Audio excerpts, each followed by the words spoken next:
Good afternoon. I'd like to call this meeting to order. Would the city clerk take roll? Mayor Wells is absent. All others are present. Thank you. Would you please stand for the Pledge of Allegiance and remain standing for a moment of silence? I pledge allegiance to the flag of the United States of America and to the republic for which it stands, one nation, under God, indivisible, with liberty and justice for all.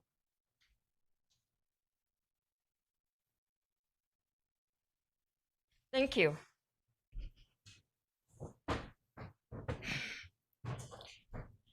The city clerk has posted orders of adjournment of the May 26, 2026 meeting and the agenda of the June 9th, 2026 meeting in accordance to state law and City Council Housing Authority successor agency to the redevelopment agency policy.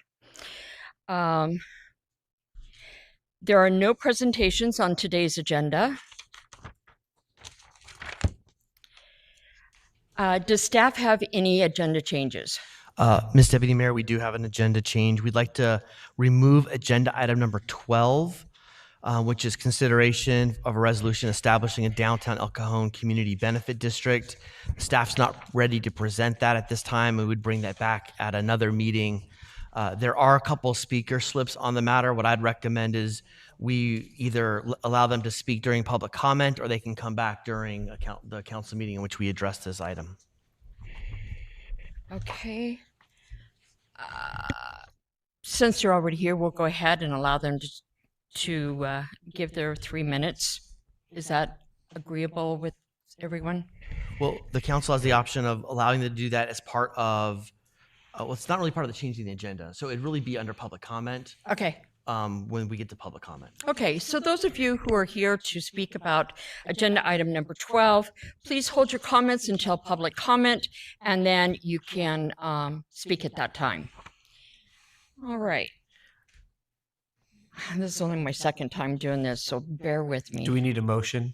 Yeah, I'd like to make a motion to make those Thank you. agenda changes. All those in favor say aye, or do we have a second? Second. Okay, all those in favor say aye. Aye. Thank you. Okay, we are now at consent items. Consent items are routine matters enacted by one motion according to the recommendation listed below.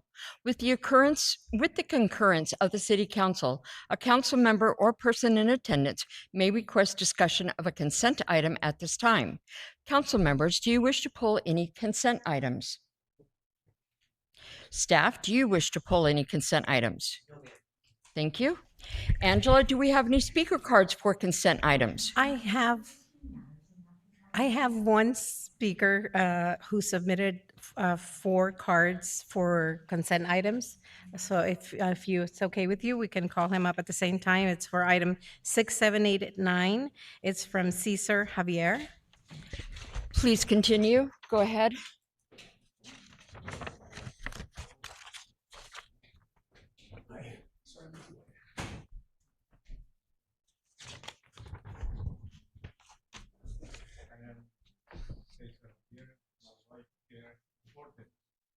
They're from City of San Diego, District 9 under Council of Rivera. Firstly, on this item, it reminds us of the leadership extended to us in this repeal of trash collection fee and the parking, although parking fees. Thank you. My input here as quite acquainted with urban planning is that it reminds us that people multiplies, and this gives us an idea, a choice of where to throw or put our trash: landfill, incinerator, or both. Also, we have to encourage, inspire us that this is part of a clean and safe neighborhood, which is essential in our survival as humans. Urban planners focus on man, his shelter, and if only to produce a society we call modern, a disciplined one who is able and willing to work together for others. I think this is the rationale why we have to take care of San Diegans. San Diegans who are the driving force of our development, taking care of our environment, taking care of our society and mobility circulation, if I may summarize that way.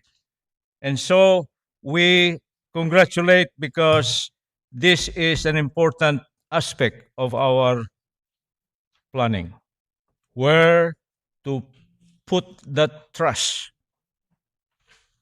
those debris, those things that are supposed to be kept away from humans. I am approaching the unseen enemy as a result of this. The things we touch, the things we breathe, the air we breathe, the fluid we drink, the food we eat. These are trash if they are not clean, if I may say. And this is tolling the health and safety of our Sandegans. And that is the truth. And so with this item, it leads us into a bigger sphere that we should be prepared and that we should plan holistically, particularly preparedness and the force of law to ensure that we could defeat environmental hazards as a result of if and when we could not throw this trash into the rightful space. Brothers and sisters, we are not here to compete, but rather contribute in our humble way because we have learned this and we have been observing this. Example is the Sycamore landfill.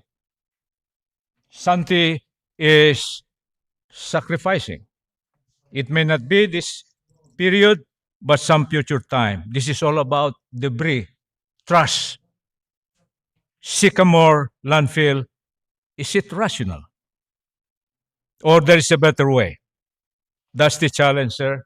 And thank you for hearing us. A contribution, sir. Mom, thank you. Thank you.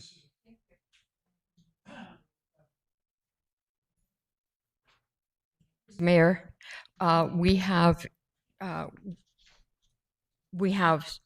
consent items 6, 7, 8, and 9. We have been pulled, and I believe we were talked about that. We do have an agenda change. We removed item number 12, but I did approve allowing speakers to speak. We had speaker cards on that item, and I allowed them to come up during public comment to give their opinion since they were already here. The big one, not the big one. No, the little one, sorry. How about that? There you we go. There we go. So you said 6, 7, 8, 9 were pulled? Yes, Who- and I believe. Since you were here, why don't you just run through that process? I believe we need a motion for approval of the consent. Oh, okay. That's where we're at right now. The only agenda items that were pulled were 6, 7, and 8 for comment by the gentleman from the public. Nothing by staff. Nothing by staff or No, yeah. sir. Okay, would you like to make that motion? That was the speaker, 6, 7, and 8. I'd like to make a motion for approval of all the consent items. Second. Okay, there's a motion and a second. If you agree, raise your hand, say aye. Aye. Any opposed? Okay, Motion carries by unanimous vote. perfect. Thank you. All right, that brings us to public comment. At this time, any person may address a matter within the jurisdiction of the City Council, Housing Authority, successor agency to the redevelopment agency that is not on the agenda. Comments relating to items on today's agenda are to be taken at the time that the item is heard. Please note that state law prohibits discussion or action by the city council on items not on the agenda that you might bring up during public comment. Therefore, this is not a time that the city council will be answering questions about issues that you raise. However, we are taking note of the matter and all the matters that you bring to our attention. We'll refer them to our city manager for follow-ups as needed. And of course, an item may be placed on a future agenda. Before we call the first speaker, because of the setup of the microphones in this room, please speak directly into the microphones, not to the side, so we have good sound for people watching online. Now, Angela, do you have any speaker cards for public comment? Sir, we have 12 speakers plus 2 from item 12. Are you going to be keeping the time? I am.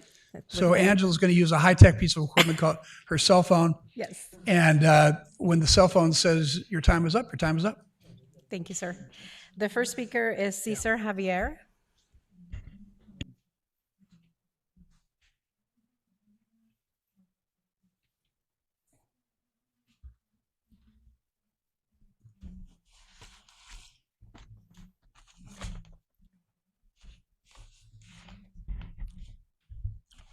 Okay.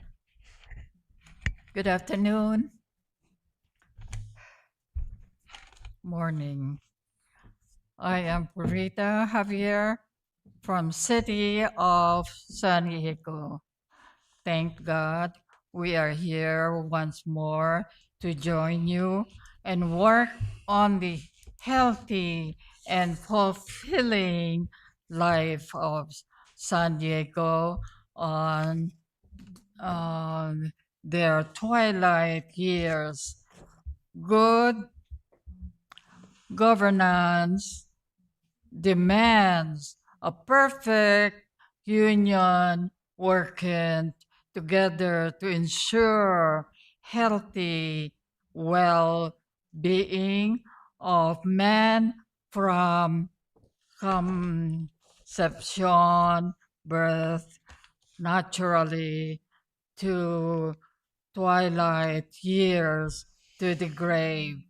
We have been with you to help us bring to the attention of local authorities and hazardous home business, ceramics manufacturing with kiln facility,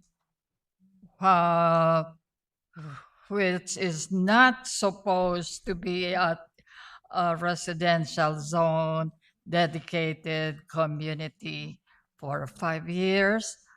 We voice our community concern to the city, county, air pollution, central district, and even Sandag. We even joined 4 other county advisory meetings on health and environmental meetings since even EPA, federal and EPA, state both declared saying the local zoning and plant trees and put huge elective fan painting to the facility. Respectfully, we have him hope here along with elder thinkers on how to save or to slave the clean and what's this Safe community. converted for U.S. Seniors with existing medical condition. Mayor, My 3 minutes. husband is my It's okay. the Thank you for coming. you don't. Thank you, sir. Oh, yeah. We are not here to bring about who is accountable. No, sir, no, mademoiselles, but rather Item. to share with you We have to be done, sir. something that it should not happen, sir, here. Thank you. Can I have my turn? She has 3. Oh, we're starting again. Okay, I'm sorry. Yes, start from the beginning, and you have your 3 minutes. Thank you, I sir. did. I thought you were together. Thanks. Thank you, sir. We are grateful. And we are grateful too. I have served here for 6 months as senior volunteer, and I have seen the geographic description of this great city. At the courthouse, at the animal shelter, at Wells Park, where we deliver letters, and we see the good, better, best, if I may say it today. That was 2011. We have a new police building. It was there, that side. And we are proud that somewhere a city, an independent city, is onward towards progress. And so we are here that this business establishment should not be located, should not be constructed and operated in a residential zone. That is the law. And yet my city, your city, the show window of the region, is failing. For 5 years, we have been seeking assistance because that is the law.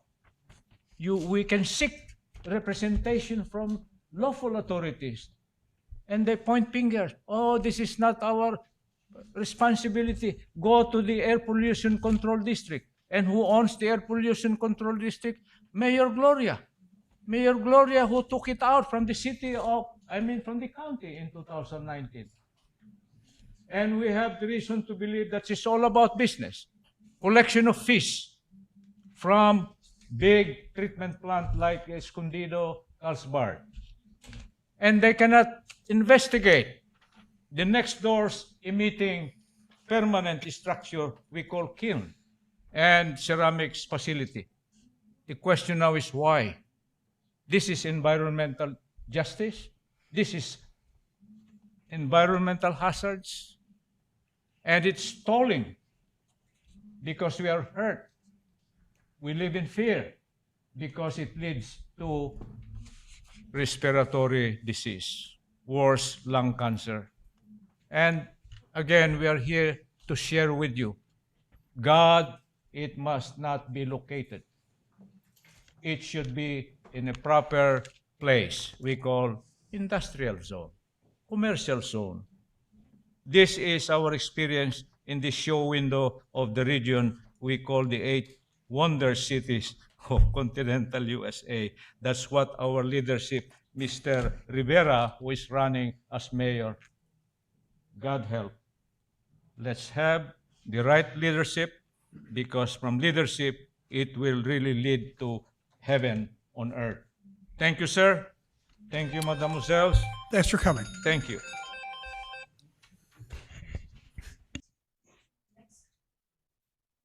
Next speaker is Brenda Hammond.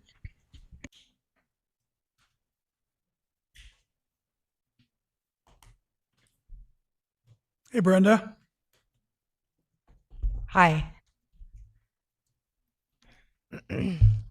So I went to last Friday's concert. So much fun. We had a great time. I have one complaint. Actually, I have 2 complaints. No snow cones and no hot dogs for sale. And then I want to say blue is for the cops, red is for the fire department, purple is, they go together to take care of us, right? Okay. Amen. Okay, then Sunday, I went to La Mesa's pancake breakfast, and I got this T-shirt. And then before that, I went to Lemon Groves, and I got this T-shirt. Heartland Fire. So now I need one from El Cajon. Are you guys going to do something? Are they going to do something? I don't Maybe a know. spaghetti dinner or something? But I need a T-shirt from every city for Heartland Fire, right? We'll Because get they to all work go on it. together. I won't talk about the other city. Thank you. Thanks, Brenda. See if we can find a t-shirt for you. Okay. Rachel Swankowski.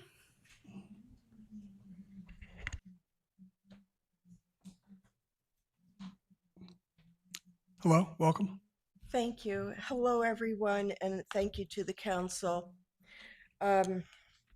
Glasses. I'd like to bring into discussion both a moral and an ethical issue to protect consumers, especially senior citizens in our great city of El Cajon. In the last 90 days, I have been discriminated against 3 times while grocery shopping at a store here in El Cajon. I'm not going to say the name.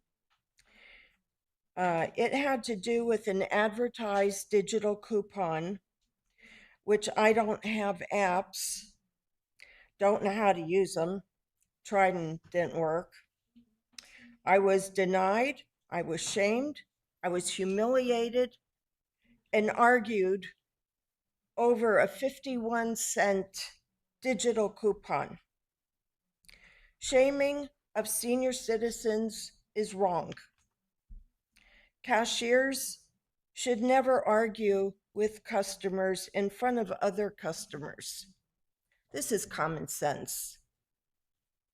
This is discrimination when you treat one group of customers differently than another group at the same store. In October of 2025, San Diego City proper implemented a San Diego grocery pricing transparency ordinance. San Diego digital coupon ordinance, you can look that up online, was set in motion with compliance. It was for fairness for all customers, regardless of their technological access, and can benefit from the grocery fairness in the marketplace, which is difficult today with all the high prices. Every penny counts. I know everybody's struggling just as much as I am. This policy that was put in place by San Diego proper was inclusive, well-written, and I urge council to please read this impressive, well-thought-out ordinance. It was so well-written, I wouldn't change another word. It's fabulous. So I'm asking you, please stand with me and say no to discrimination against all, especially seniors, in the grocery store. Please adopt the San Diego ordinance. It's not too late to do the moral and ethical thing. I have called the Grocers Association. Ma'am, I'm sorry. You're 3 minutes up, but we appreciate you bringing it to us. And if you would like to send that ordinance to our city clerk, we'd be glad to take a look at it. Thank you. Rich Ryle.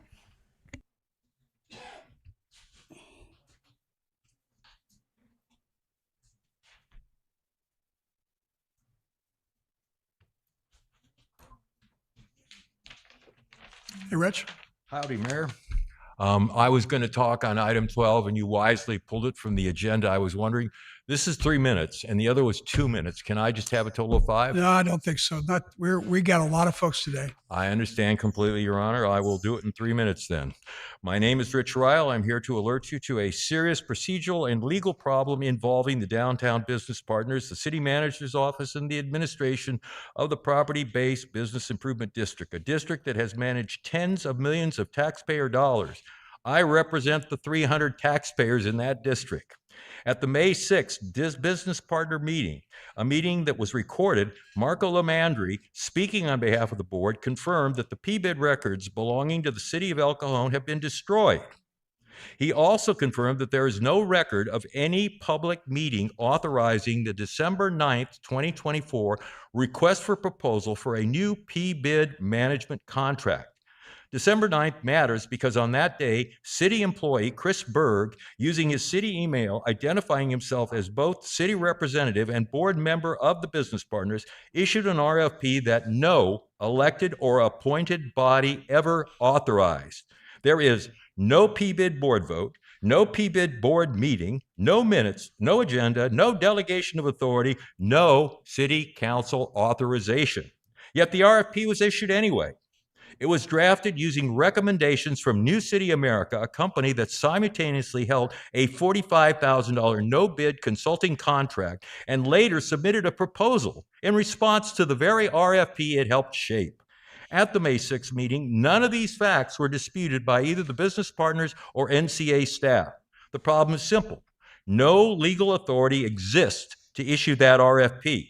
And when an RFP is unauthorized and any contract that flows from it is void or voidable, this exposes the city to significant risks. It challenges the PBID assessments, invalidation of the PBID management contract, potential grand jury review, possible state or federal scrutiny, and loss of the public trust in how public money is managed. This is not a political issue. It is a governance issue. It's a transparency issue, and it is a liability issue for the city of El Cajon. I'm asking this council to place this matter on a public agenda to determine how an RFP for a multi-million-dollar tax district was issued without authorization and to take corrective action before this city faces avoidable legal and financial consequences. I appreciate the fact that we postponed talking about the CBID because the CBID is the Community Business Development District is only used to get rid of the PBID who've lost all their records. We cannot stop and we cannot hold an election until you can find the records for the taxpayers. The taxpayers need to know what was going on in the PBID and where their money is and how Mr. Mitchell issued that. Thank you very much for your time. Thanks, Mr. Rio. The next speaker is Patrick Ferrier. After Mr. Ferrier, it will be Mr. Howard Justice, and then Ronnie Reyes, if you guys can line up in that order. But again, the next speaker is Patrick Ferrier.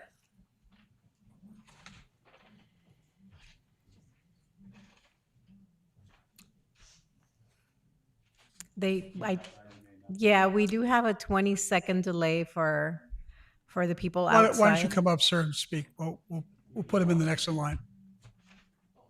It's okay, sir. You can come and speak. Good afternoon, Mayor and council members. My name is Howard Justice. I'm here to ask City Council to direct staff to evaluate two housing reforms.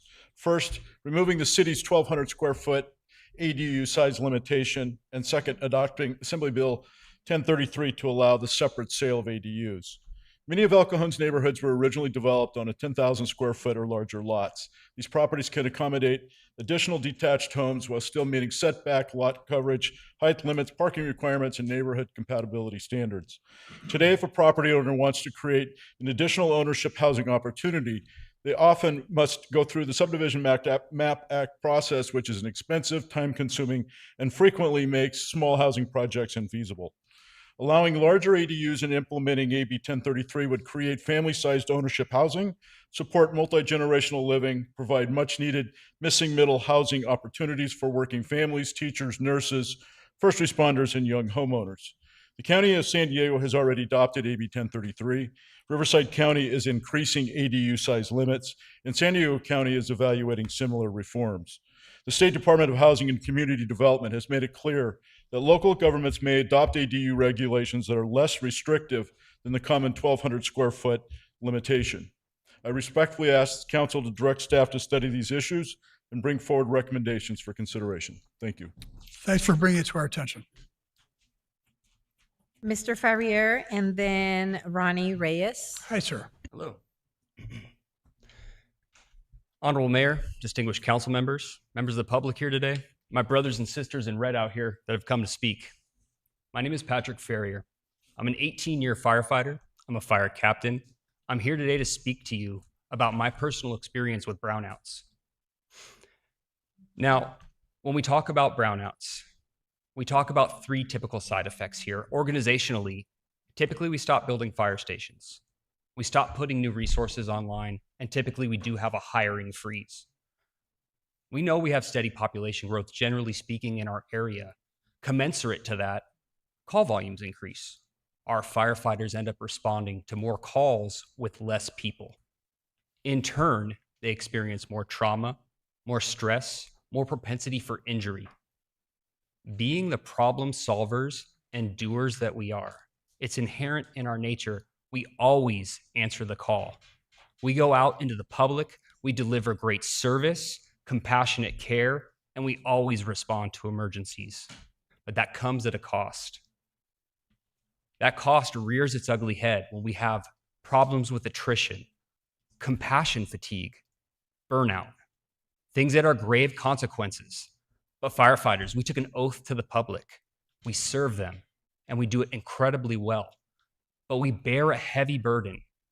That burden bears our heart and our souls.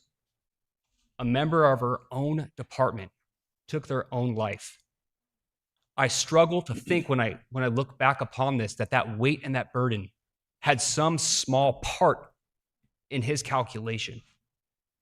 Our city, during brownout times, had a member pass away next to a fire station.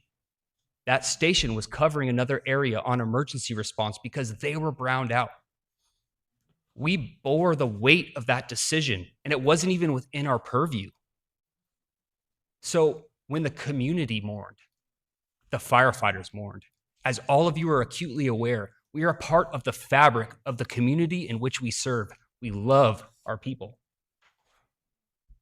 So today my ask is quite simple. I stand before you to say, please do not go down this road. Staff and fund your firefighters. Look out for their well-being, their emotion, and their careers, the 30-year career that they promised to you. Our oath that we took to the public is sacred, but so is yours to deliver the core services that you promised the citizens that would be there. When you came to us and said, put your fire helmet on this measure, put your name in front of this, we came through. We always deliver, and we will always be your partner. We will do what needs to be done to protect the core services.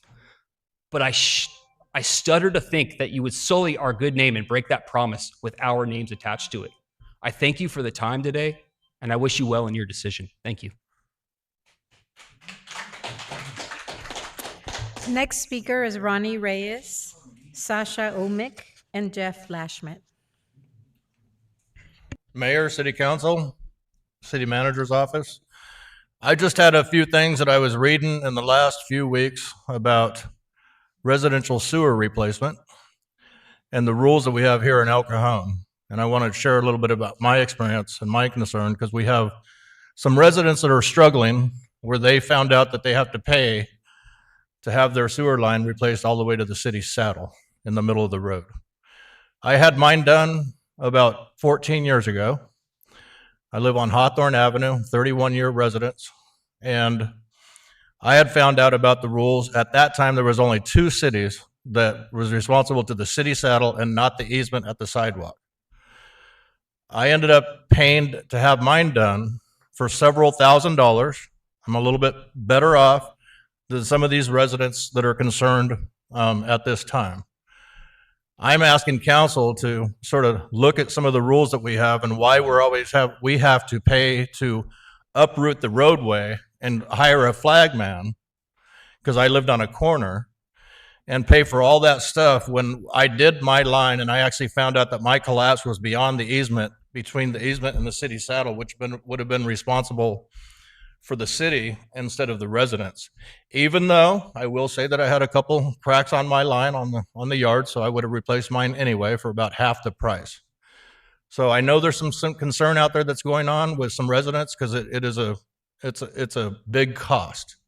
And I just want the council to actually look at the rules and try to gain an understanding why we're one of the only of 2 cities 15 years ago in San Diego County that have to pay all the way to the city saddle. I had to pay to uproot the road, repave the road, for my line to be replaced. Thank you. Before you go, what is your understanding of this? We're one of 2 cities situation. Do you have any? At that time, Mayor, at that time, 14 years no, ago. I appreciate it. I just want to kind of clarify. It may be more now.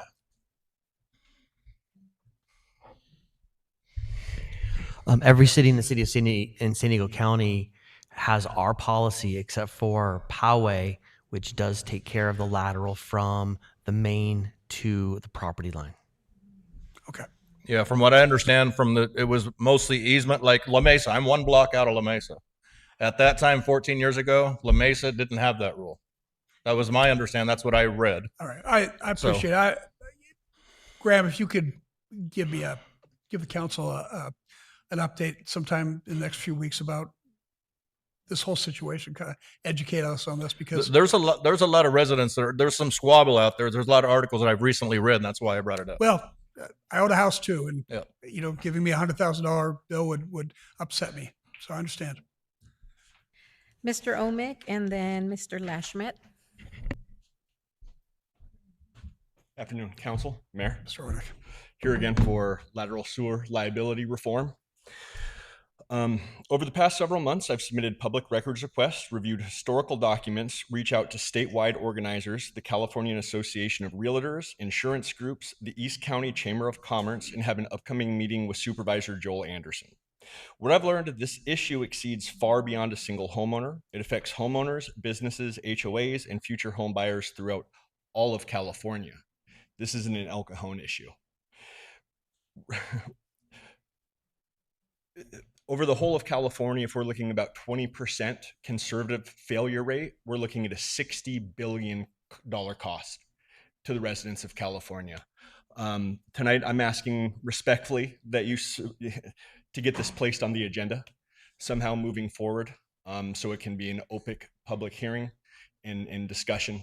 It's nice to hear that I'm not the only person here tonight that's concerned with this issue. Not looking for a decision tonight. I know this stuff takes time. But to everyone that's reached out to me, I appreciate it for the phone calls, the return calls. Those that haven't yet, look forward to hearing from you. Thank you for your time. I owe you a cup of coffee, so let's get down the books in Indeed. the next few days. Mr. Lashmet, then Mina Naomi, and Dr. Ryan Fan. Hello, Kelton. Mayor, council members, citizens El Cajon. I just introduced myself because they all know me. I've been here numerous times. My name is Captain Jeff Lashmet, El Cajon Fire Department. Served 37 years on the fire department. I really appreciate what the other speaker had to say about the life and times of firefighters and what we go through, and that we show up with empathy and respect for people we don't know from 5 minutes ago and help them in their worst hour. What I'm here for today is in my worst hour, the city staff stabbed me in the back. I have cancer related to my work, and because my paperwork was late, they declined it. I have the information here from the city. I've asked numerous times to speak to the Personnel Commission, which is their job to review city staff's actions. And Mayor, I'll happily read you out of the MOU what it says about grievances. Result from an act omission of management regarding working conditions and other aspects of employer-employee relationships over which the head of the department, the city, has control, arise out of specific situations, act or acts complained of as being unfair with result to inequity, or damages to the employee. So what essentially they did was they denied me disability retirement. And I will quote from the paperwork I had to get from the state that the city filled out. There was a questionnaire sent out. I filled out a questionnaire. The city filled out a questionnaire. Never returned my phone calls to ask what the situation was, what happened, or any of the consequences. They simply returned this questionnaire, and the city has responsibility for making a decision on my disability retirement. That's the state law. Although they don't seem to know that, because when I asked for their help, they said they had no authority in this. So the answer that really galled me, that stabbed me in the back, was, would the city of El Cajon object if CalPERS accepts this member's untimely application?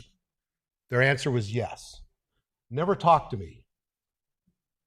And to this day, I have erectile dysfunction and bladder control problems because related to my cancer, my prostate cancer.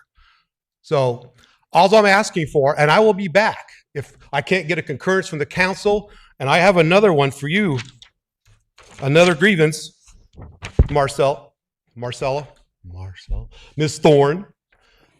And according to the MOU, it says you got 15 days to respond. And I know you're not going to respond because you haven't responded to any other of my requests. So I would expect you to pass on my request to see the Personnel Commission. If not, I'm happy to come back and have this discussion in person in front of the whole public. I can read the emails from the city manager. I can read the emails from your department where you stated that you guys had no skin in the game. You had no authority. And one thing I'll finish with is what the state law says. On receipt of the application with respect to a local safety member other than school safety member, the board shall request the governing board, HR of El Cajon. The board shall request the governing body of the contracting agency employing the member to make the determination. You have never made a determination other than to ignore my request. So I'm asking you to follow the same rules you made me follow for 37 years. Captain, I appreciate what you're saying. We have to limit to 3 minutes for everybody. So I expect an answer in 15 days. Otherwise, I expect to hear something from the Personnel Commission. Thank you. Mina Naomi, Dr. Ryan Fan, and the last speaker will be Osama Bayati.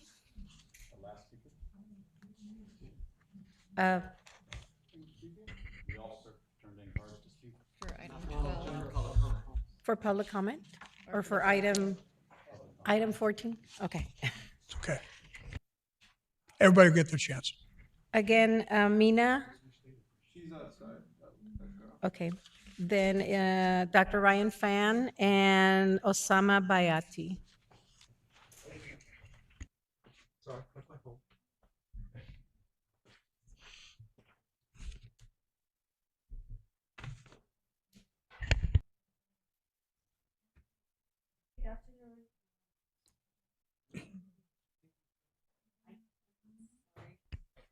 It's okay. Good afternoon, Mayor and Council members. My name is Mina Naomi. I am Iraqi Chaldean, and I recently earned my master's in higher education with an emphasis in college counseling advising. Today, I am representing Empowerment 1, Rise 1. I am here for the second time because this resolution is very important, personal and important to me, and I truly hope you will support it. Throughout my entire education journey, from college to graduate school, I was never able to select identity that would reflect who I am. Every time I filled out an application or a form, I had to choose white, even though that does not represent my culture, my community, or my lived experiences. Today, I work with students through CSU campuses, UC campuses, and local nonprofit programs. Many of the students I support come from Middle Eastern and North African backgrounds, such as Palestinians, Iraqis, Lebanese, and so on and so forth. They are hardworking students who are trying to navigate higher education and have more opportunities here, and find their way through getting their degrees and create a better future for themselves and their families. Many of them are first-generation students. Many are looking for guidance, resources, and support. But if we are not counted, it becomes much harder to understand our community's needs and provide those resources. For me, this resolution is about something very simple. It's just being seen. And recognized as well. Our community is a big part of El Cajon, which is the Middle Eastern community is a big part of El Cajon. We have so many restaurants out here, so many shops where we utilize, and we can contribute to this city so much. And we want our students to succeed here. Lastly, I come back today because I believe our community deserves to be recognized, and we respectfully ask that the City Council to add MENA resolution to the agenda. Thank you so much. Thank you.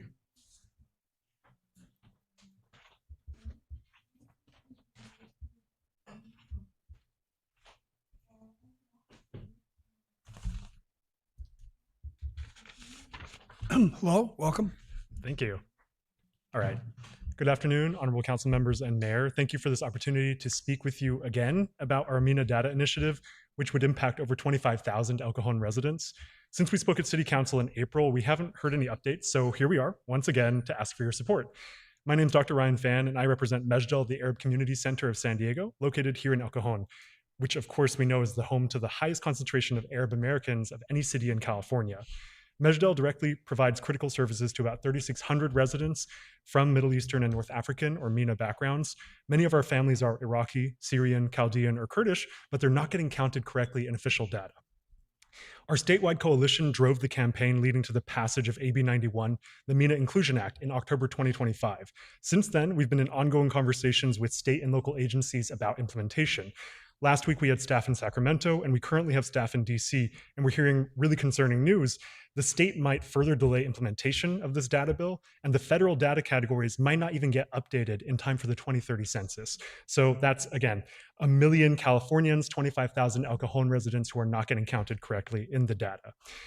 We're asking El Cajon City, again, to agendize a MENA resolution in support of accurate data. Government agencies, as you're all well aware, rely on this data to allocate funding and deliver targeted services and to cut back on wasteful spending related to healthcare, housing, education, employment, you name it. With a formal MENA designation, we can also better document hate crimes. As the recent attack on the Islamic Center of San Diego showed us, this is a very critical and timely issue. With the law as it stands now, we can't even accurately count for hate crimes against our community members, including bullying, harassment at schools, work, and houses of worship. As many of you already know, Middle East and North African communities observe different religions, including branches of Christianity, Islam, Judaism, and many others. But due to stereotyping and misinformation, people who are read to be Middle Eastern are often conflated and assumed to be Muslim. That's just not true. Given these concerns, in combination with uncertainty at the state and federal levels, we are asking for El Cajon City Council, again, to make a strong show of support by agendizing our MENA resolution, which we've already drafted with city staff. This measure is perhaps the most basic gesture the city could make to support over 25,000 of your constituents. It would mean a great deal to our communities to have our elected representatives send a clear message to the state administration that your communities are important and deserve to be counted. Right now, over 20 organizations have signed on to our campaign, including Grossmont Healthcare District, Family Health Centers of San Diego, Islamic Center of San Diego, and United Domestic Workers, to name a few. We welcome one-on-one engagement about this so we can discuss it further, and we've already reached out to many of you, and we thank you again for your time and consideration. Thank you.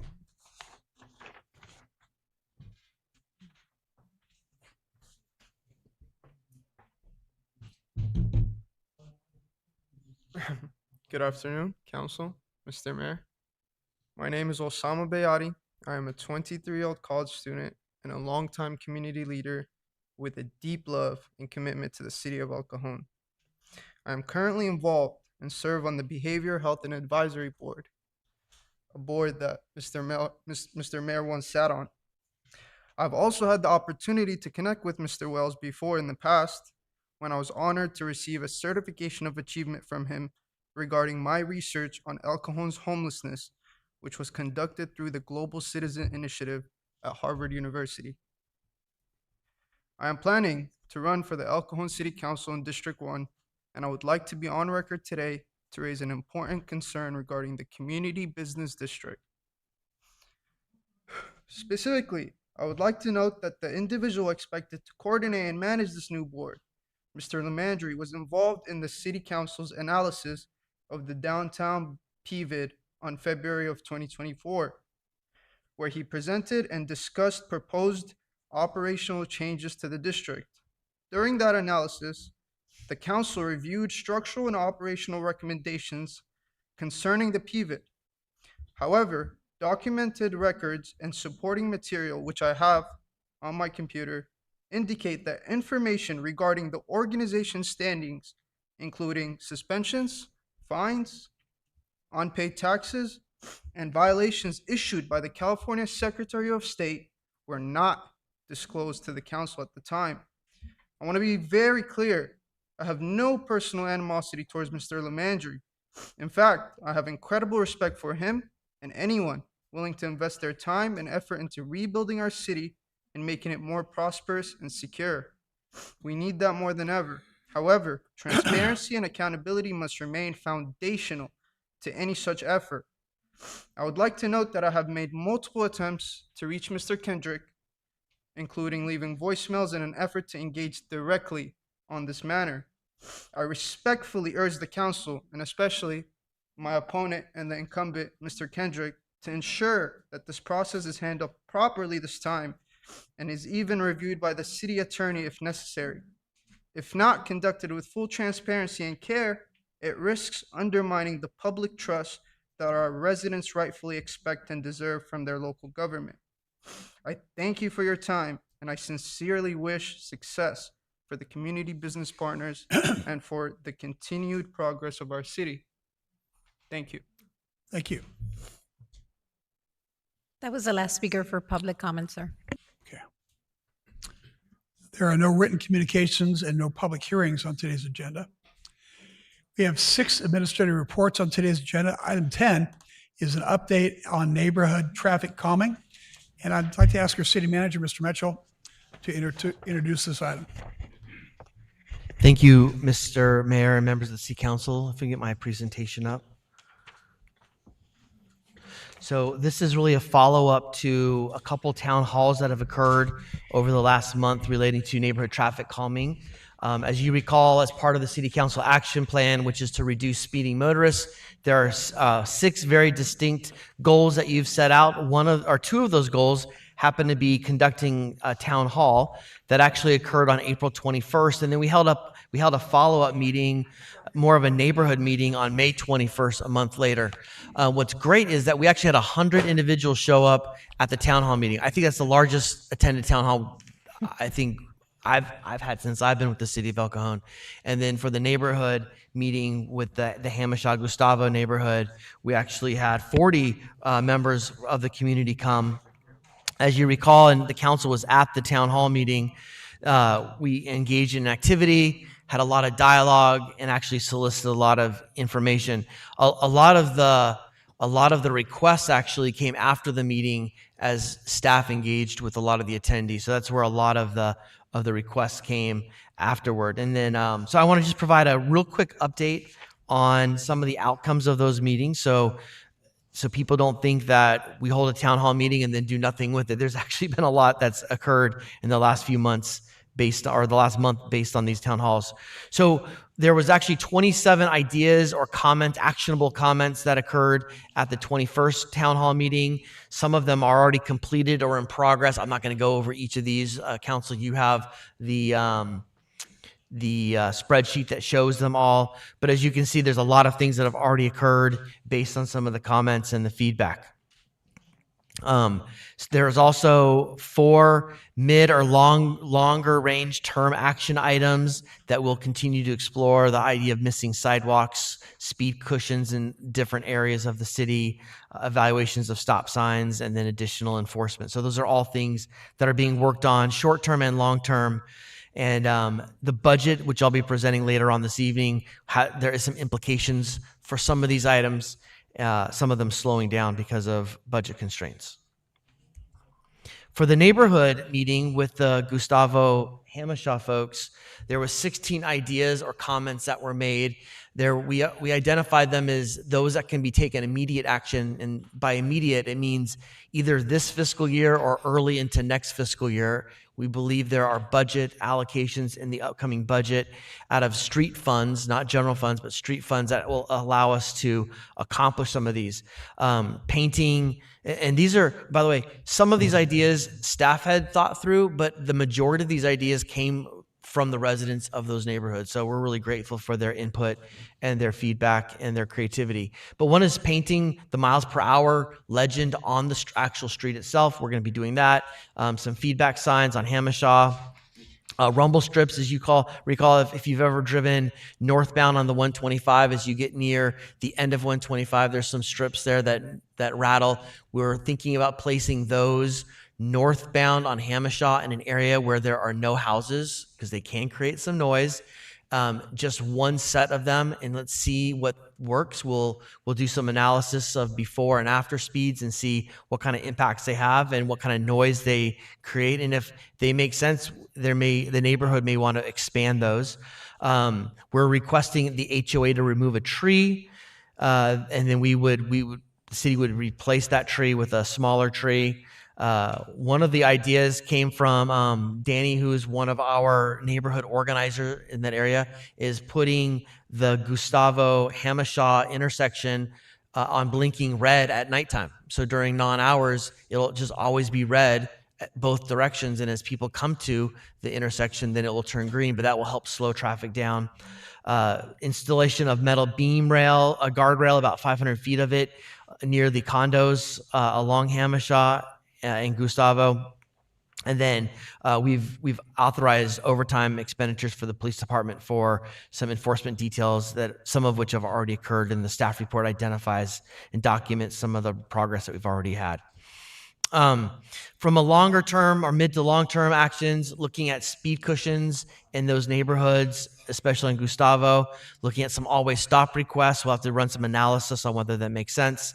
And then the big project, and this would be a multi-year, multi-phase project where we would be seeking grant funding from the state of California or the federal government, but that would include a raised median, landscaped median along the whole duration of Hamishaw. In essence, that would create a narrower driving width, so it would feel less like a freeway and more like a residential street.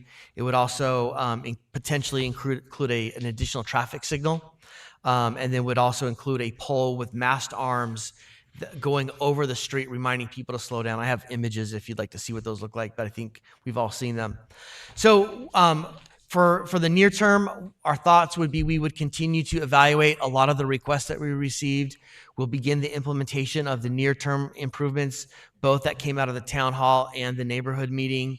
One of the things that we're really keen on is we really want to measure the effectiveness of these measures. So we'll have metrics in place to monitor how well these are going. So as additional opportunities move forward, we can let the council know from a return on investment which ideas or which implementations had the biggest impact. We will begin pursuing some grant opportunities for these larger capital projects. We'll continue to coordinate with our regional partners, especially our regional law enforcement partners in this area, and SANDAG as well. And then continuing to leverage technology, as we've been talking about in the past. So with that, staff's here to answer any questions or receive any feedback from the council. And again, I have some images that show what some of these implementations look like if the council's interested. Thanks, Graham. Appreciate that. Any questions of Graham or the staff? Michelle? Mr. Mitchell, thank you. Isn't Hamishaw, second into Hamishaw, isn't that like a highway designation? It is designated as a highway, correct. Okay, and do we have to get, we need to work in cooperation with Caltrans or anything? We have some control, but there would be collaboration with any major jurisdiction or any major street. And remember, it boundaries with a part of the street that's not in the city. And so potentially some joint applications would give more power to that whole application. So anyway, so we'd be coordinating with our regional partners. Thanks for the clarification. Anybody else? No, thanks. Okay, speaker cards. Ms. Hammond. Ms. Brenda Hammond has a speaker card.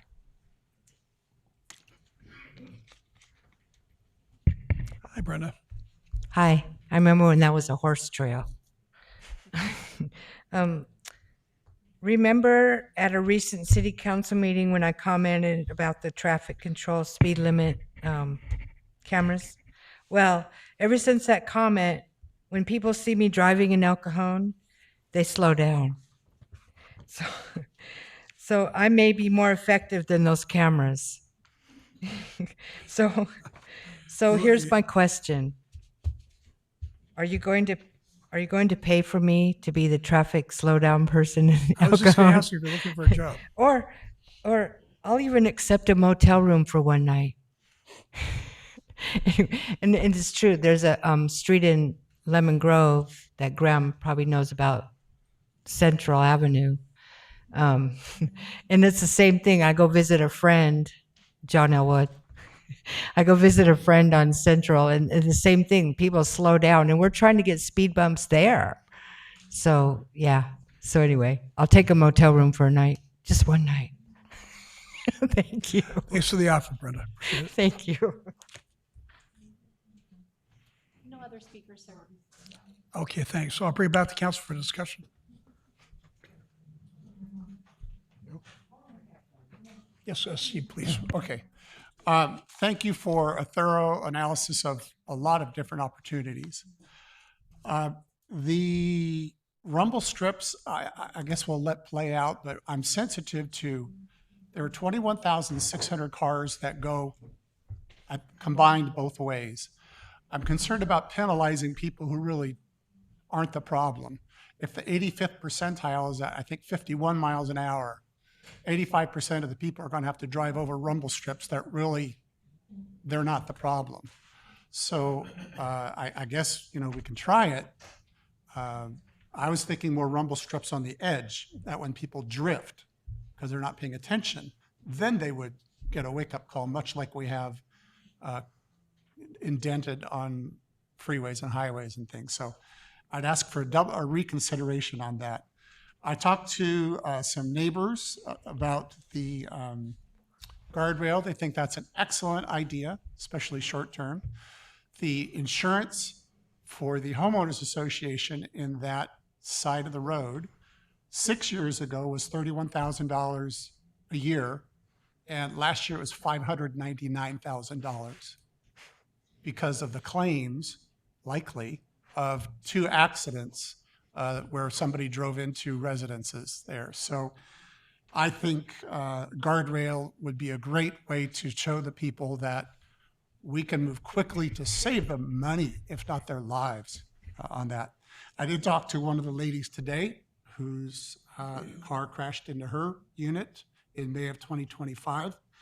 Her son now is sitting on the porch out in front on Hamashaw, facing Hamashaw.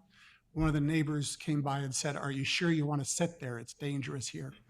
That's not the kind of city we want to be. So I would support a guardrail installation as soon as we could for all the right reasons. Thank you.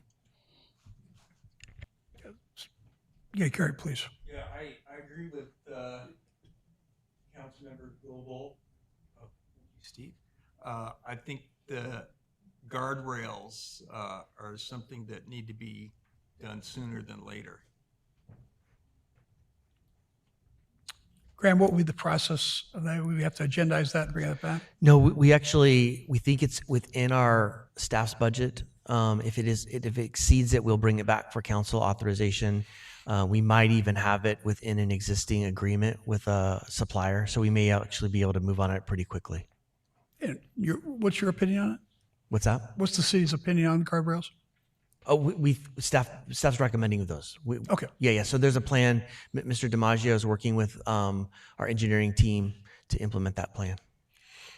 Great. Thank you, Graham and staff, for picking this up quickly. And the staff report's fantastic. You've itemized every single idea, complaint, observation from the public in a spreadsheet.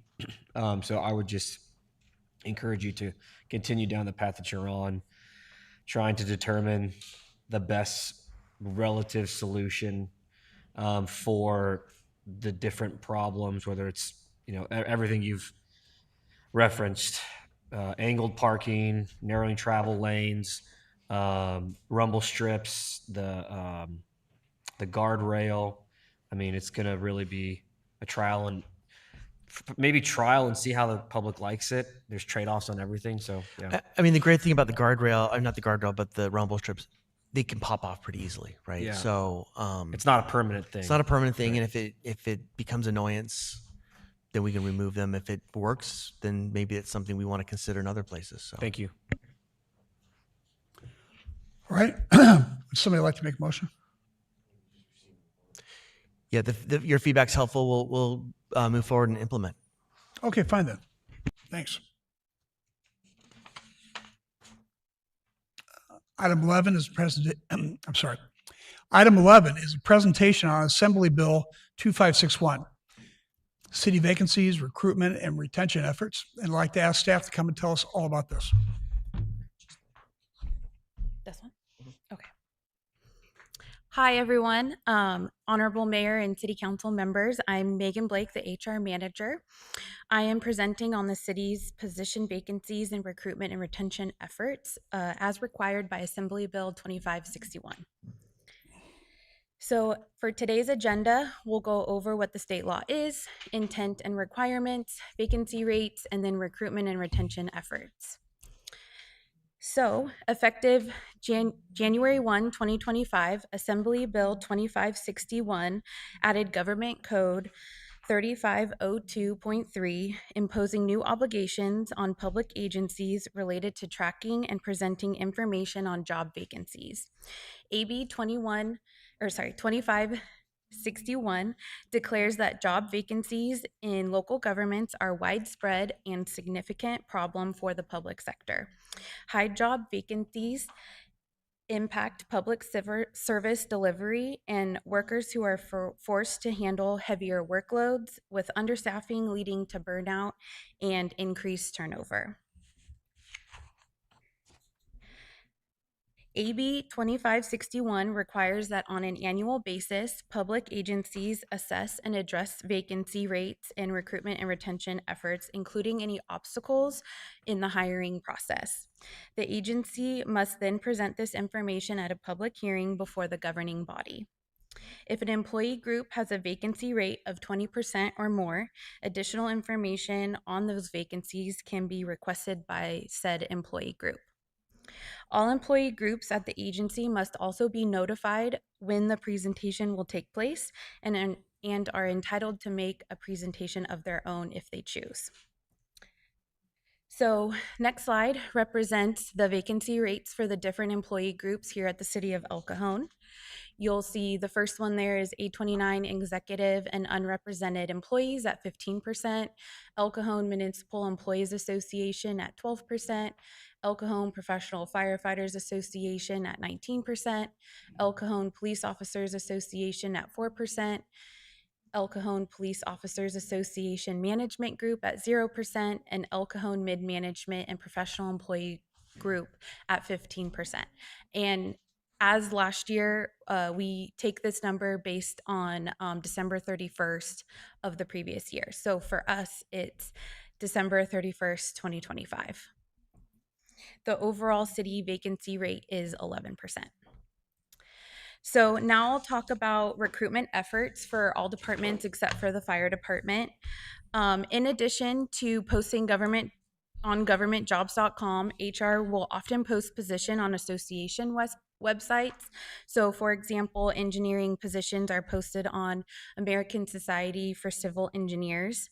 We also post on Handshake, which is the local job board for community colleges and universities.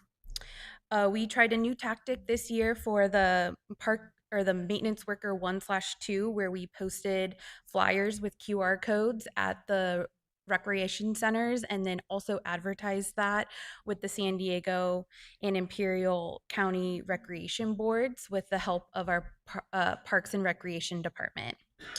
We also attend career fairs at local colleges, high schools, and community events.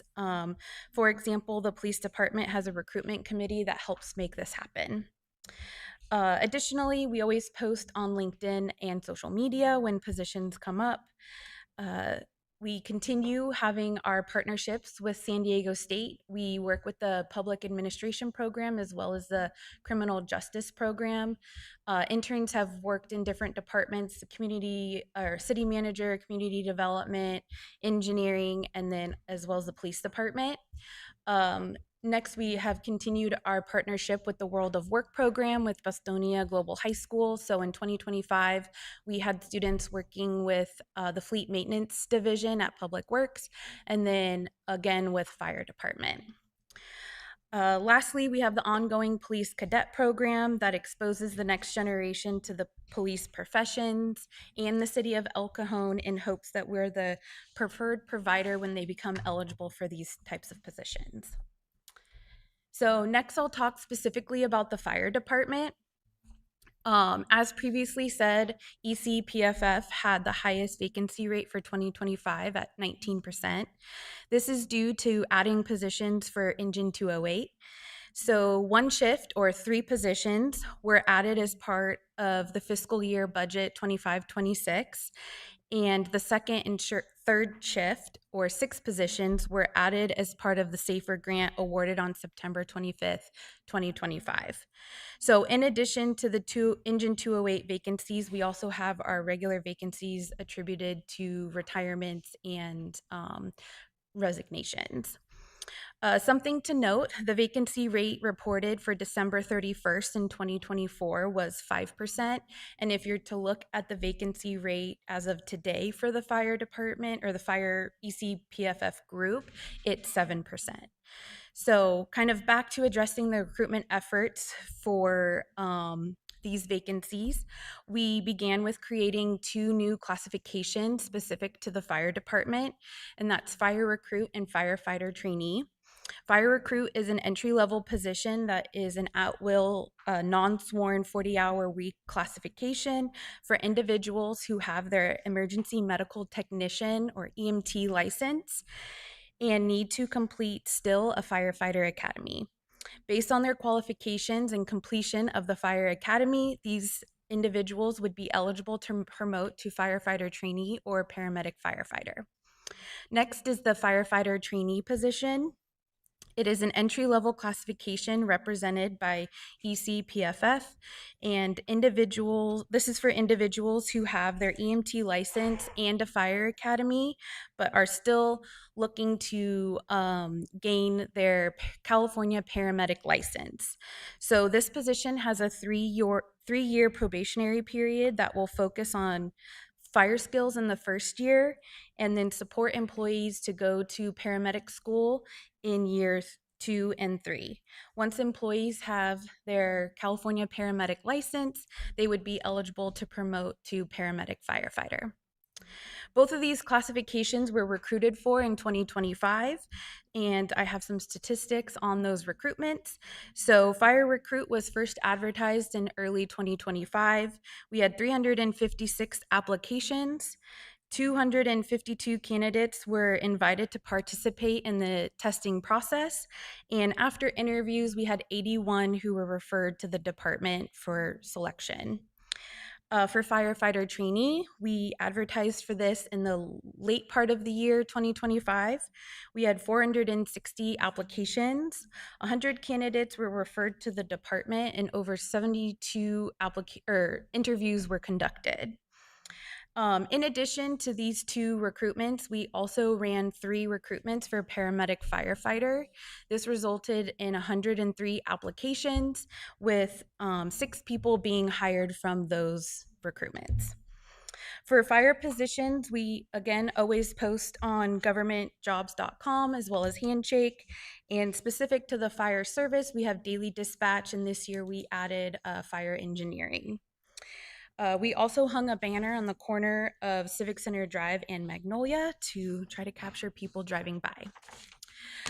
We also worked with the fire department's recruitment committee, who visited paramedic schools across the county to advertise their new positions. So this was really helpful, and I think we worked out really well with getting new applicants. And then last thing, although the Fire Reserve program was not funded for fiscal year 25-26, we were still able to hire 3 reserve firefighters at no cost to the city. And again, this is a program that exposes people to the fire service and the city of El Cajon in hopes that we are the preferred provider when they become eligible. Last, we have information on retention efforts. So first I'll talk about wellness events. Some that we hosted in 2025 was an art class, a plant party. We had 2 presentations on the gut microbiome presented by Norma Flood, who's a registered dietitian. And then as always, we have our benefits and wellness fair in August. For We Are One events, as a reminder, this is a committee of employees who put together events for employees to meet others from other departments.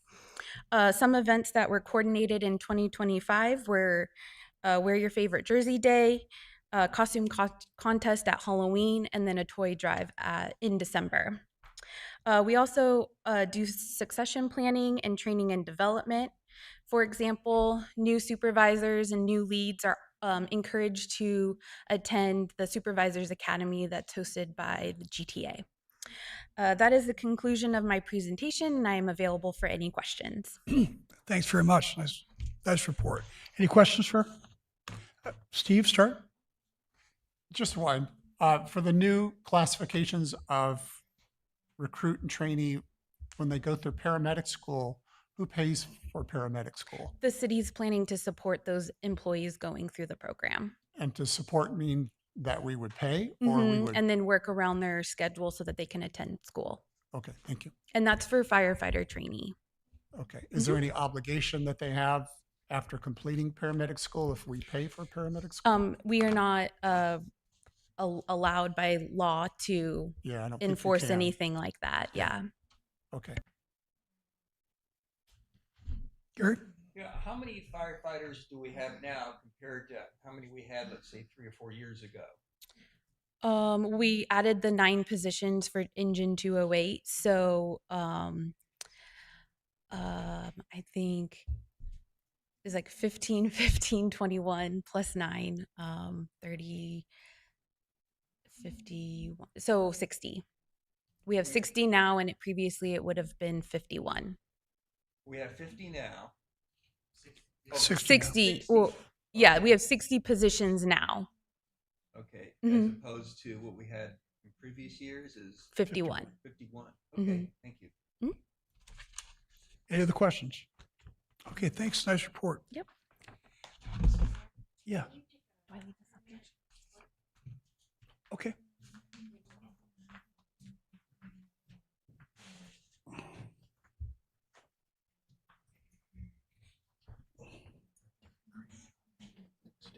Thank you.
So it's back to council for a decision. Just receive the report. Or is that a first and a second? Sure, yes. Okay, it's been moved and seconded to receive the report. All in favor, say aye. Aye. Okay. All right, item 11 is a presentation on Assembly Bill, no, we just did that, I'm sorry. Item 12 is a consideration, no, we've done that, yeah, somehow my page got moved back. All right, the fourth administrative report, item 13, is consider awarding permanent local housing allocation funding for homeless services. I'd like to ask staff to introduce this item.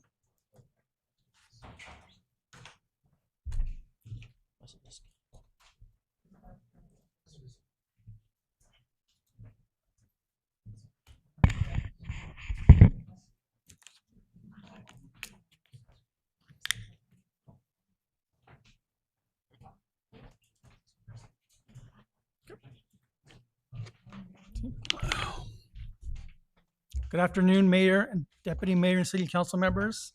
I'm Jose Dorado, Housing Manager with the Housing Division under Development Services Department.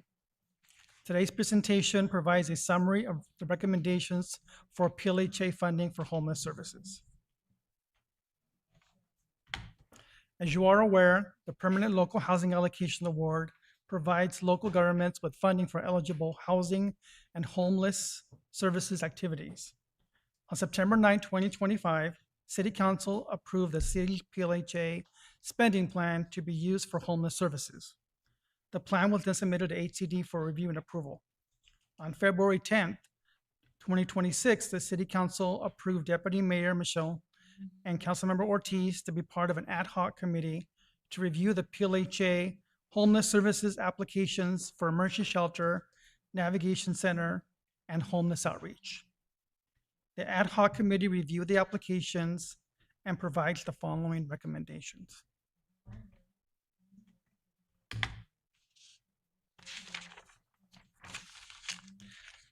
Staff recommends a 2-year contract with the following agencies: for street outreach, Family Health Centers of San Diego in the amount of $500,000, for shelter operations, the San Diego Rescue Mission in the amount of $210,261.84 for a total PLHA award of $710,261.84. For street outreach, the city received 3 applications as shown on this slide.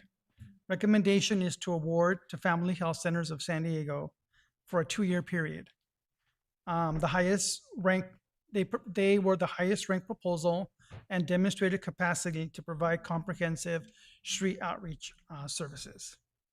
So the total award will be $500,000, starting July 1st and covers the next 2 fiscal years.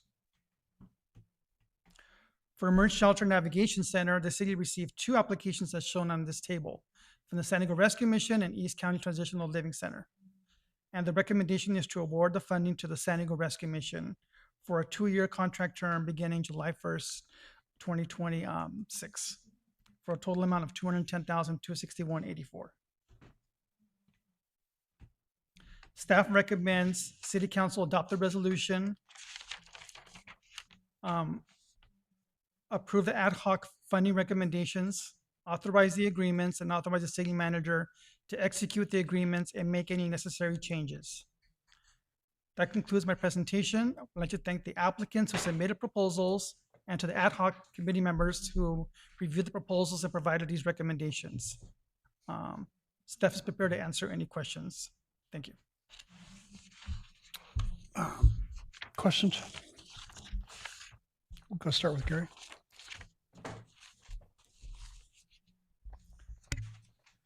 It's my understanding that the rescue mission, is this on? Doesn't have a facility here in El Cajon. So where would the people stay, or would they send them out to other shelters? That's a great question. So the San Diego Rescue Mission has one of their lighthouses in the South County. So they'll be sent to the South County Lighthouse located in National City. Okay, yeah, I've been there. It's really a nice facility. So you don't even know it's a shelter. It's pristine clean. All right, thank you. Jose, thank you for the report. The Family Health Center, slide 4, if we're able to go back to that, the Family Health Center contract, are they going to be accompanying the police department on a Correct. periodic? So- How often? So based on the notice of funding availability, we put our requirements and expectations on the city's perspective and the homeless outreach team's perspective to work with the provider on those outreach days. And I think historically, providers went out 2 Fridays a month, I think it was. Will it be the same, more, It'll less? be more the same. Okay. But we're also relying on our homeless outreach team to guide the providers on where the need is needed. And do we have a program contact at Family Health Centers there for anybody to refer people to? We do have a program contact, but I want to wait until we have the actual agreement in place. Of course. And then we'll distribute the contact to the city manager's office and council members. I think the great thing about this program, this is the first time a health provider has been part of the social service outreach. So certainly when they come across people out in the field, they have the whole health system behind them to address underlying conditions. And I think that's a game changer in this particular instance. Thank you. Anybody else? Okay. Thank you very much. Appreciate that. Thank you. A speaker card in this item? No speaker card, sir. Okay, bring it back to council for discussion. Discussion, motion? I'll make a motion to adopt the resolution, items 1 through 4. Do I need to read them out? Okay, items 1 through 4 is outlined in the agenda. Second. All right, it's been moved and seconded. All who are in agreement, raise your hands and say aye. Aye. Motion carries by unanimous vote. Item 14 is the preliminary annual budget for fiscal year 2026 and 2027. I'll ask staff to introduce this item. Mr. Mayor, as Mr. Shane is coming forward, Finance Department will start it off, and then I will talk specifically about some of the cuts to expenditures that staff is recommending. So I'll turn the time over to Finance team.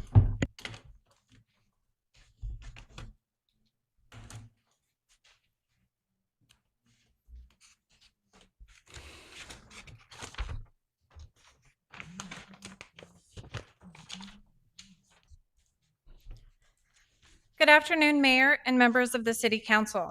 My name is Autumn Rieberger, and I'm the Principal Fiscal Analyst for the City of El Cajon. Along with Mr. Clay Shane, we're here today to present the fiscal year 2026-27 preliminary annual budget.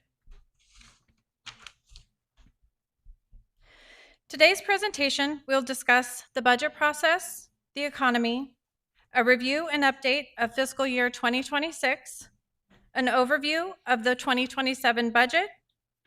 City Manager Graham Mitchell will discuss the impacts of the proposed 2027 budget, and we'll close with time for questions and discussion.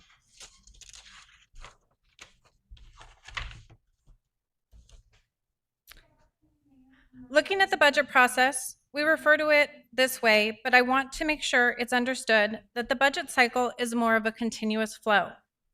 Think of it as an unbroken agricultural loop where planting, growing, and harvesting happen all at once. Right now, we're harvesting the crops that were planted last year, meaning we're actively spending fiscal year 2026 money to deliver public services. At the exact same time, we're tilling the soil and planting seeds for next year, like the presentation of the 2027 preliminary budget. But we're also testing the soil from the previous harvest, meaning we're auditing our fiscal year 2025 activity. The seeds for the future can only be bought using data gathered from the past, making it an endless loop of renewal with no true beginning or end. So actions in the fiscal year 2026 budget are impacting the discussions we're having regarding the 2027 budget and will impact the 2028 budget when we're here again next year. What we're referring to on this slide as the budget process is more of the order in which we till and plant the seeds from my analogy. So we begin with the 5-year business plan, then we receive department requests, We review and compile and balance a budget, and we submit that budget to City Council. The approved budget takes place or begins becoming in effect as of July 1st. When developing a budget, we're making assumptions about the world around us. We use economic factors to determine how much money we can expect to collect and how much our public services will cost to deliver. This information is never static, it's constantly shifting. So we look for trends in a combination of factors to help make those determinations, the largest of which are GDP, unemployment, and inflation. The fourth quarter of 2025 GDP gave us a scare with only a 0.5% increase. However, first quarter of 2026 has improved, showing 1.6% growth. Typically, healthy growth is around 2 to 3%, so we're not too far off. The national unemployment rate in April of 2026 was 4%, showing little change from the prior year. We want to see those rates between 3 and 6%, so we're on the mark here as well. Additionally, CPI reported for April 2026 shows inflation increased 3.8% over the last 12 months. This is higher than ideal and has largely ticked up in the last 2 months. Looking at the 2025-26 general fund revenue, we can see that our total general fund revenue that was budgeted was $101.4 million, and we're projecting to end 2026 at $101.6 million. Now, this is consistent with budget at mid-year. Our revenues are barely moving. While this looks encouraging, I want to point out that meeting a budget target means our forecasting was accurate, but it does not mean our revenues are healthy. While we expect to successfully hit our target, the target itself is too low to sustain the public services our community expects. Since sales tax is our #1 revenue generator, I want to take a deeper look into this. So looking at fiscal 23 was up 2.3% from fiscal year 22. 24 was down 0.6% from 23. 25 was down 1.8 from 24. Fiscal year 26 is projected to be 2% up from fiscal year 25. And fiscal year 27 is estimated to be up 1% from fiscal year 26. Now, we chose fiscal year 22 as the starting point because this was the first good year post-COVID. So it's easy to look at a slow economic year and think we can just tighten our belts for 12 months and make it through. But sales tax does not work that way because it compounds. So when we assume a steady 3% annual growth in our long-range plans, we're assuming a staircase where each step is higher than the last. If we hit a bad year and experience minimal or no growth, we don't just pause for a year, we lose the step. So the difference in the fiscal year 23 to 22 is a loss of $311,000, but by the time you get to the 27, which was up 1% from fiscal year 23, it's actually a compounding loss of $6 million. So that same information, looking at it in this graph, the blue line is the expected 3% growth since 2022, and the orange line shows the actual and projected growth. So the gap between the two lines is the shortfall. For fiscal year 27, that's approximately $6 million.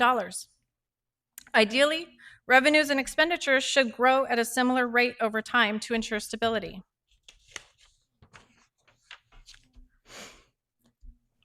So the second graph, I'm going to pause here, just so you know, so you get a sense. That means over the last 5 years, the average growth rate of sales tax is less than 1%. It's actually 0.9% growth rate. And if you compound those steps, as Ms. Rieberger was talking about, if you take the $6 million that were behind this year, plus the millions that were behind last year, it ends up being $14 million had we been able to sustain regular growth. And that's an issue that's facing not only El Cajon, but almost all cities in the state of California. So I just wanted to provide some clarity there. So this graph is very similar to the previous one. The difference is that this one's using our sales tax consultants projections. So what the slide's showing is that even if the local economy completely bounces back to 3% growth next year, we're now multiplying that 3% against a much smaller number. We never regain the ground we lost. A one-year economic flatline creates a compounding deficit that drains millions out of our 5-year plan. To fix this, we cannot just wait for a normal recovery. We would need an explosive, unrealistically high growth year just to get back to the original baseline. The only way to recover from this is to slow expenditure growth to realign with revenues. And that takes us to the fiscal year 25-26 general fund expenditures. You can see the total general fund expenditures budget was $109 million, and we're projecting to end fiscal year 26 at $107.5 million. So this is approximately $1.7 million under budget, and this is mainly a result of material supplies and services.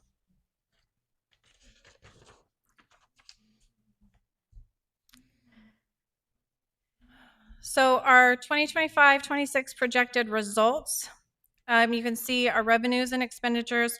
We had originally anticipated a use of reserves of 7.7%, and now we're projecting 5.9%. That is because we had additional activity that happened in May. We had some planned use of reserves.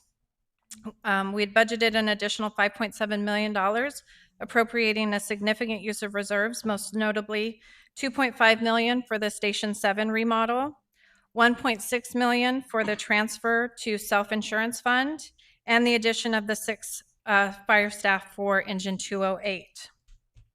The additional use of reserves leaves us with a projected reserve balance of $8.3 million at the end of fiscal year 26. So you can see that's the difference between the beginning carryover reserve of 14.2 and the ending carryover reserve of the 8.3. So this is just a refresher from the May presentation where we went over the fund balances. Looking at the June of 2025 reserve balances, because this was the last complete year, the total of all 4 reserve accounts was $66.6 million. Now, as we discussed in May, this total is misleading because 3 of the categories have prior policy commitments, leaving only the carryover reserve amount available.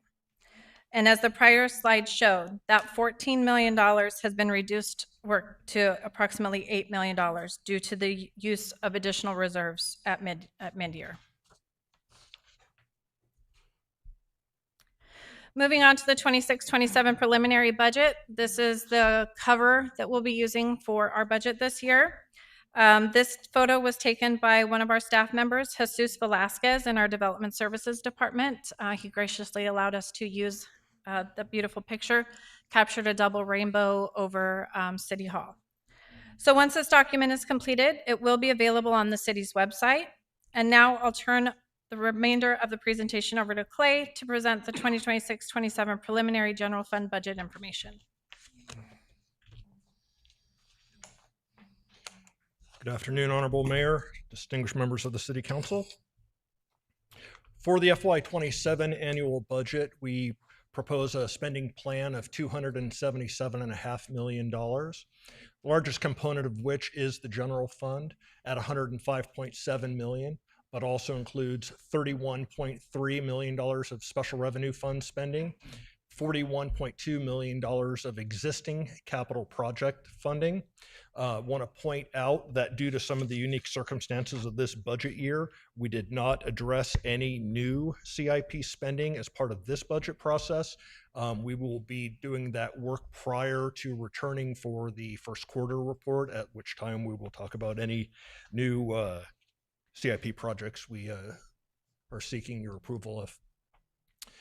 This plan includes wastewater funding of approximately $60 million, $9.1 million for our single debt service fund, and $30.1 million for our internal service funds.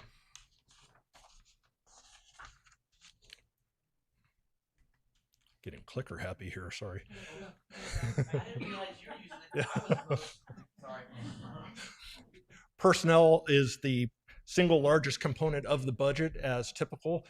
This year, we're recommending the approval of 414.5 FTEs, or full-time equivalent employees. Public safety employees represent 60.7% of the citywide total, but also 70.9% of general fund employees. This slide details a 10-year history of FTE movement.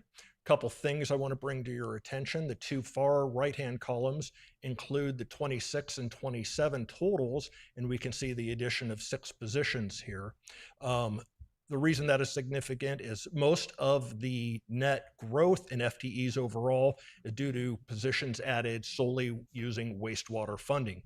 If you notice the bottom line there for the general fund between the 2 years, total general fund FTEs were held at 355 in total. But that's noteworthy because there was significant movement in personnel related to how close we got to balancing the general fund budgets both last year and this year. As you recall, the city manager was here a year ago discussing some of the challenges we had last budget year, which time he proposed budgetary reductions of $4.2 million that included a number of personnel changes as well as non-personnel adjustments. This fiscal year, we have an additional gap to close, and we again will be using personnel changes as a method of doing that. In addition to the positions that were frozen or eliminated last year, we have 5.5 additional positions recommended for elimination, as well as 6.5 positions frozen.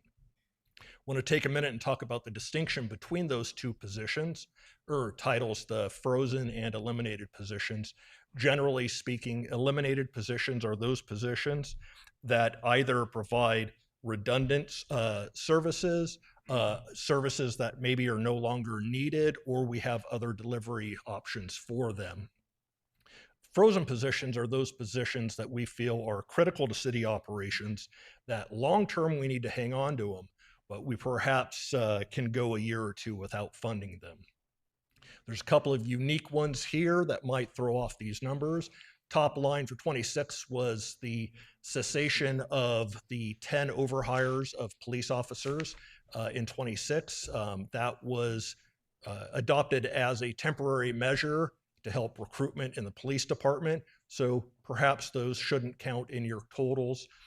Additionally, on the added positions, it shows an addition of a deputy fire chief. That is not a new position. That was a Heartland Fire and Rescue cost-sharing agreement position, a command staff position that was previously filled by another city's employee, and we filled it with a City of El Cajon employee. Overall, we have a total of 25.5 positions that were either eliminated between the 2 years or frozen to help close our budget gap.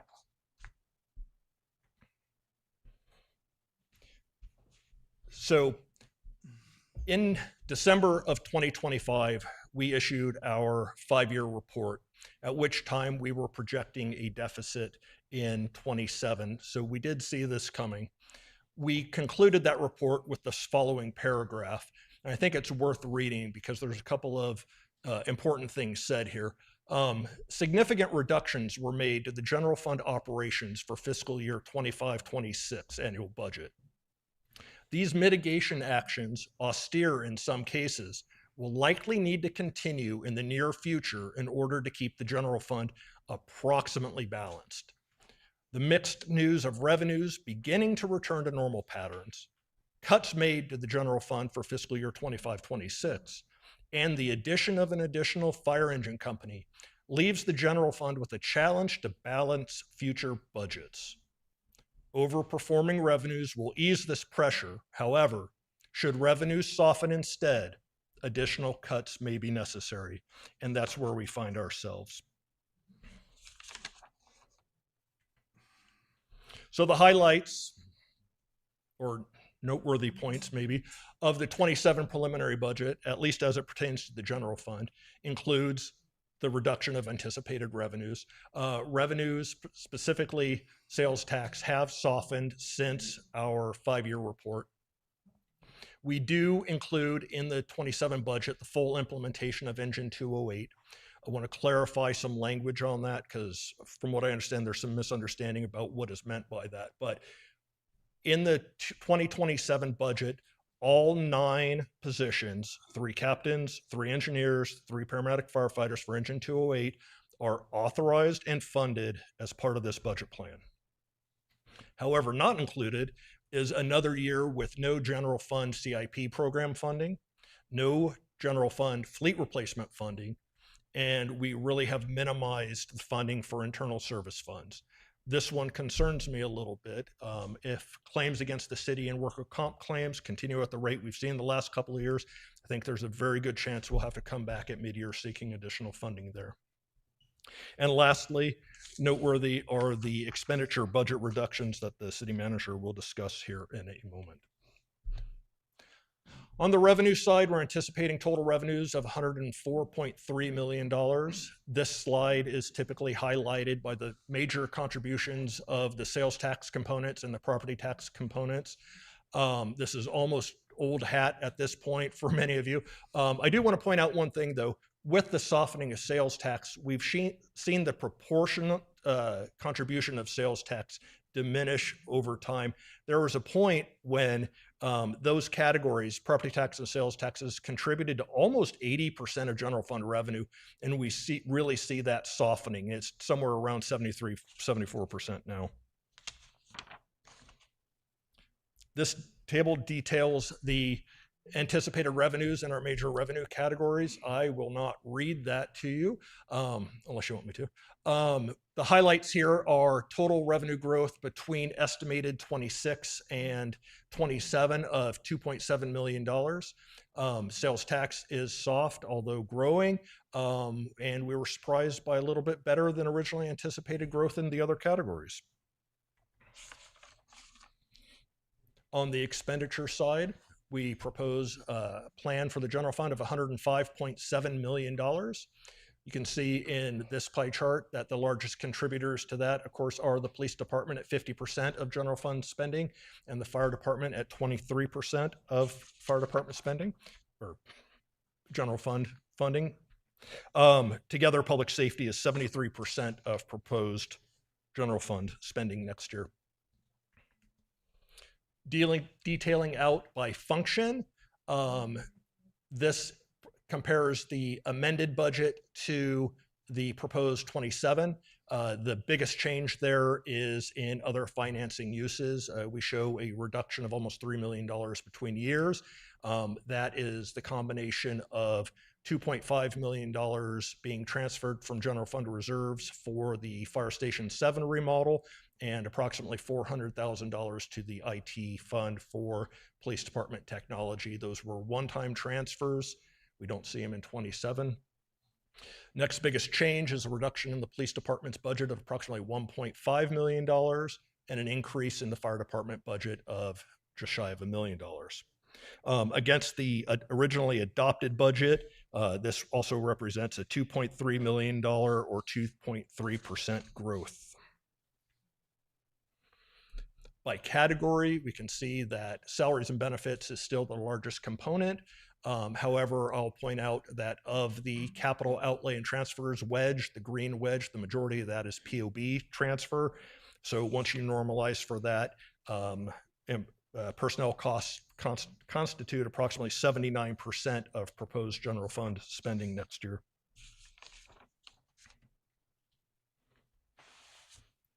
So this information was originally presented back in April of 2025 as part of the 5-year plan. We shared this information as we were leading up to 26 because we anticipated a tough budget year last year. So serious concerns about where the money was in the general fund and what those reductions may look like. What this graph shows, I have updated it since then to be 12-year history of general fund history. The top line, the blue line, is total general fund revenues.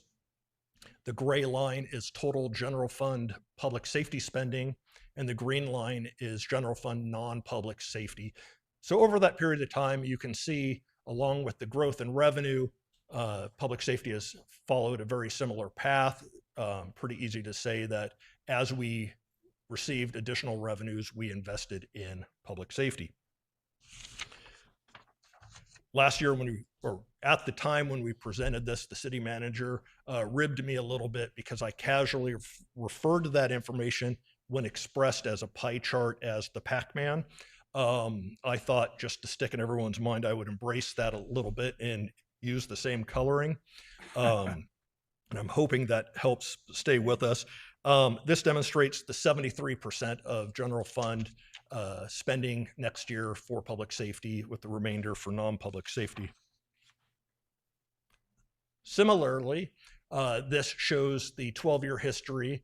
This time, we're looking at it a little bit differently. Instead of splitting public safety, non-public safety, we're splitting personnel, non-personnel. Blue line at the top, again, is total general fund revenue.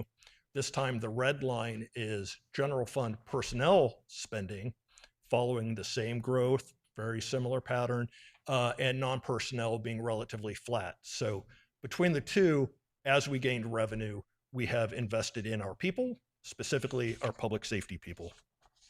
And again, because I can't help myself, here is the Pac-Man for personnel, non-personnel. 78.5% of total general fund spending next year is identified for personnel costs, 21.5 on non-personnel. This is the exact same information presented in a tablature form rather than with pie charts.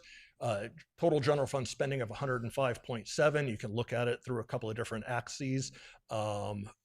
Between personnel, non-personnel, $83 million personnel, 22.7 non-personnel, $77 million public safety, $28.7 million public safety. The big highlight of this, however, when you look at it this way, is of the $105.7 million of general fund spending next year, $63.4 million of it is public safety personnel. And while we're on the subject of pie charts, this is a sleeping giant that simply just does not get enough airtime, in my opinion. If asked what our single biggest financial challenge in the city is, it's going to be our pension debt. As of 2024, the last period we reported on, we still had a total UAL plus POB outstanding debt of $240 million. Pension-related debt is $24 million of the general fund budget. It is 22.9% of the total pie. An awful lot of our money is going to those buckets. Just the UAL and POB components alone is $17 million, or 16% of the general fund. We look very hard at increasing revenues. We look very hard at reducing expenditures. We resolve this debt and it loosens things up quite a bit for us. So I want to make sure we don't let this fall off our radar. With that, I will climb down off my soapbox and hand back to the city manager. Thank you, Clay. Thank you, Mr. Shane. So I think the conclusion is that we were really projecting, we've been projecting, revenues have not outpaced expenditures, or expenditures have outpaced revenues, frankly, for the last 4 years. And so we've been slowly whittling away at the general fund reserve. This slide here shows that exactly. We're whittling away at the general fund reserve this year, and we're anticipating whittling away at the general fund reserve next year. The budget that staff is presenting presents a budget of revenue of $104 million with expenditures of about 105, almost $106 million. The only way to close that gap is using the general fund reserve. The city council has committed, when we decided to implement Engine 208, the city council committed reserve funds until it was self-sustainable. So we're relying on that $1.4 million to carry us through for Engine 208. So one of the things that I know, as we were analyzing how to close the gap, and Mr. Shane talked about the gap, alluded to it, but we did a lot of, I'll say, tricks to get to that point. Not funding fleet, not funding CIP, getting extremely lean in some areas. We did all those things, but we still had a gap of about $2.5 million that we needed to close. And I know there's been some question about, has this city council prioritized public safety? And the answer is absolutely. But there's an expense. There's a cost for doing that. I wanted to share some data that reinforces this city council's commitment to public safety. The average annual growth of the general fund expenditures in the last 10 years has been 4%. That's a pretty steady growth. Non-public safety is at 2%, and public safety is at 7%. So any revenues that this city council has received, the majority of those funds are going to support the most critical aspect of local government, which is public safety. I'm going to rely on the Pac-Man, continue to use that. As you can see, this was 20 years ago, FY 05-06, the general fund public safety was consuming about 65% of the general fund. So fast forward 20 years to last year, it was consuming 73%. So you can see that the non-public safety piece of the pie keeps getting smaller and smaller. Well, there's an implication for that. That implication is it's more and more difficult to balance the budget on that smaller and smaller percentage year after year after year if we never consider cuts to public safety. So in order to close that gap of $2.5 million, we either had to implement a 2.5% cut across every general fund department, or we had to reduce non-public safety by 11%. Let me just show you what those numbers look like so you can understand what that means. So for a 2.5% cut to the mayor and city council's budget is $14,000. We can do that. It means there's no waters at council meetings, there's no snacks at council meetings, there's no donations to Miss Pageant events, things like that. Those are going to go away. But if we were to go to 11%, I'm sorry, one of you has to quit, and we don't fill the position. So, I mean, that's the only way that we could cut your budget by 11%. And the same goes all the way down the board. It was probably, I calculated in order to get to this budget by cutting things, we would probably have to lay off at least 10 employees to hit those targets right there. So that's kind of where we're at right now. So I asked every department to look at their budgets and come up with 2.5% savings. And the reality is most did. A couple exceeded 2.5%. Some were a little bit under 2.5%, but close enough. And so I wanted to lay those out and also explain that our goal was to minimize the impact on residents. And then we also started looking at categories of cuts: personnel, cuts to services to the community, and then just other types of cuts. So let's start with personnel. So, and Mr. Shane already talked about some of these, but we're proposing to freeze 6 positions across 4 different departments. The police department has the majority, about half of those positions. We recommend filling some engineering positions. We had 2 of our traffic engineers just leave this last Thursday was their last day. One of them we have to critically fill through a contractor, so we're working on with the labor groups to ensure that we can bring a contractor in so that our lights can be timed. So we'll fill that temporarily with a contractor, but the filling those positions will probably be delayed at least for a quarter to generate the savings that department needs in order to hit its 2.5% savings. And then we're recommending the layoff of 5.5 employees in the police department, which I'll talk about in a second. So in terms of suspending services, that means that we would be suspending any community support, any donations. For example, the Miss America or the El Cajon pageant has asked for a nominal amount of money, I think $2,500. I've already let them know that money is not going to be in next year's budget. So those types of donations cannot occur. We will not delay any of the immediate projects that we've committed to do, but sort of the longer term planning projects will have to be slowed down. It does include closing the crime lab and turning those services over to the sheriff's department, delaying the maintenance of gym floors, reducing any police special details, including traffic details, reallocating Squad 6 staff when Engine 208 is operational. We'd reallocate those staff to fill vacant positions or overtime slots. And then we would also recommend canceling Haunt Fest. In terms of some other things, almost every department has reductions in their training budget. We'll slow down consulting work at Parkway Plaza. We'll also suspend any wellness programs, our engagement survey. I know Ms. Blake just shared that that's critical to retention, but it's a nice to have, not a have to have. Reducing janitorial services. So yours truly will be taking out trash. We'll suspend trash service a couple days a week at City Hall and in the public safety building. And then we'd also delay some building maintenance across all facilities. So those are the ways that we were able to get to the $2.5 million or the 2.5% or $2.5 million in savings. We're almost done with the presentation. So rather than getting feedback at this time, are there any questions about these things specific, or do you want to wait until we're like 2 slides from being done? So, council, your thoughts? Wait. Let's wait. Okay. Unless anybody has a pressing question. Okay. So we can come back to this slide. So with that, I'll turn time back over to Mr. Shane. All right, I will be brief.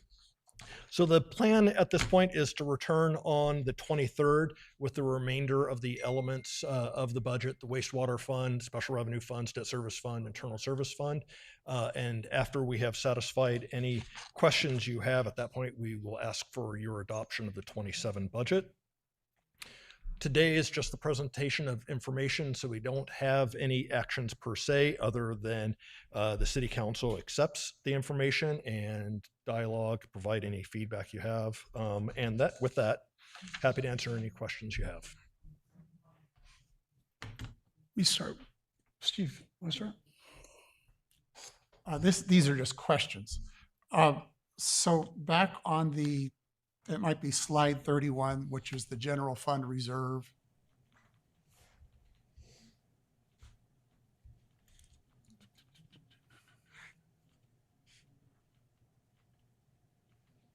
It said during fiscal 25-26, we used $5.9 million of reserves. Projecting to, correct. Projected to do. Mm-hmm. And I think you itemized that as $2.5 million of the 5.9 was for Station 7's renovation. That's correct. 1.6 was for increased claims, so we had to transfer to our self-insurance. That is also correct. And 1.5, 1.6 for engine 208, roughly. It was an additional $510,000 for the remaining 6 positions. The first 3 have been in the budget since adoption. We were able to bring, or thought we were going to be able to bring those additional 6 on early, so we pulled $510,000 out of reserves for that purpose. So I think these 9 guys were just hired in June now, in April. So I need to reconcile how it cost us $500,000, but we just hired them in, I think, April, maybe March. Is that reserving money for these guys, or? No, we took the annual budgetary requirements for all 6 positions for the entire year and prorated it to the anticipated start date, and that was $510,000.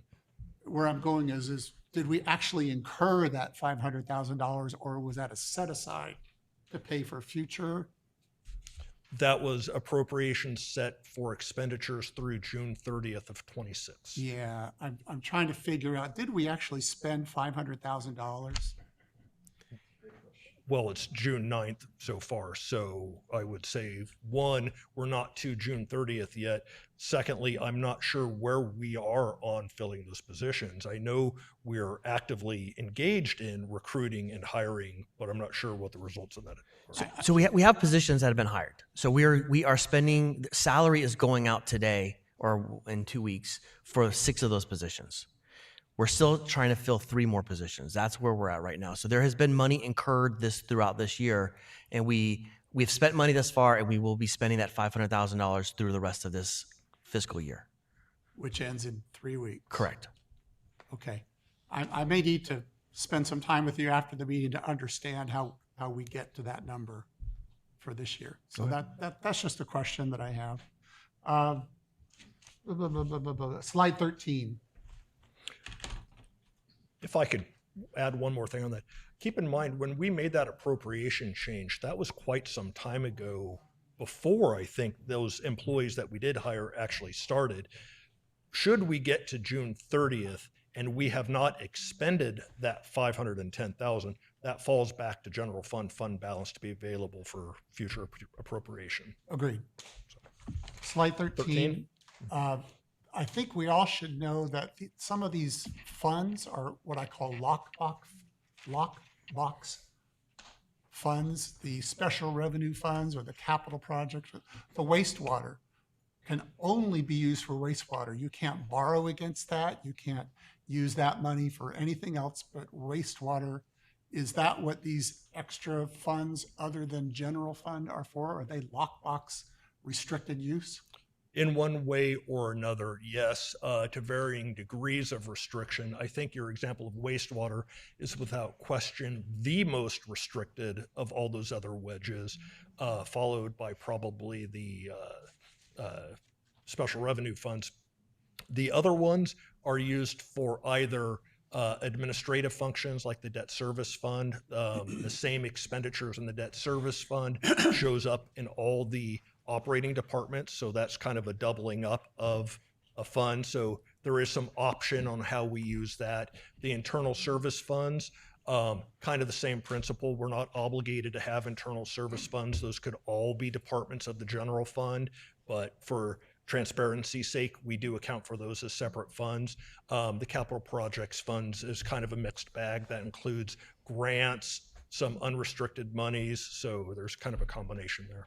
My question, follow-up question is, the general fund of 105 million, none of those other funds are available to augment the general fund? With very limited exceptions, I would say that is a correct statement. Okay. Yeah. And back on one of the very first slides, it might have been slide 2 or 3, where you showed the different buckets of the general fund reserve. Carryover, economic uncertainty, 20%. Oh, went the wrong way. Yep, there we are. There, okay.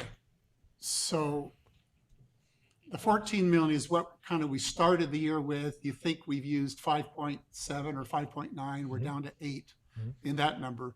The designated for unfunded retirement obligations, is that a restricted fund reserve? Well, that's actually kind of a complicated answer. Yes and no. The 13 million in totality is restricted by the designation, by the policy decision of the city council.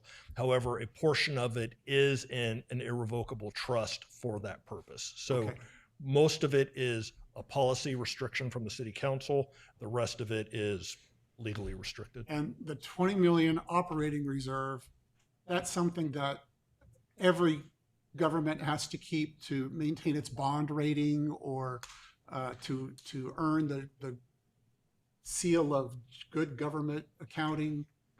It's kind of restricted in that way too. Well, I would say those are true statements. The primary objective of the operating reserve is to provide working capital so we don't have to borrow money on a short-term basis to operate the general fund. So timing. Yeah.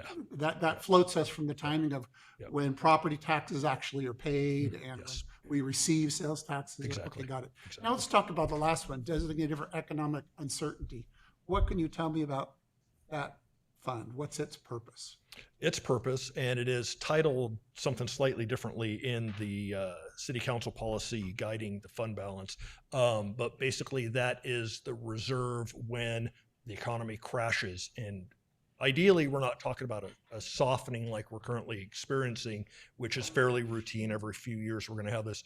We're talking about that being the backstop for the 2008 Great Recession kind of event, where it really, where we would be in a situation that we couldn't shut down operations fast enough because of the dropping revenues. That allows us to do what we need to do to adjust.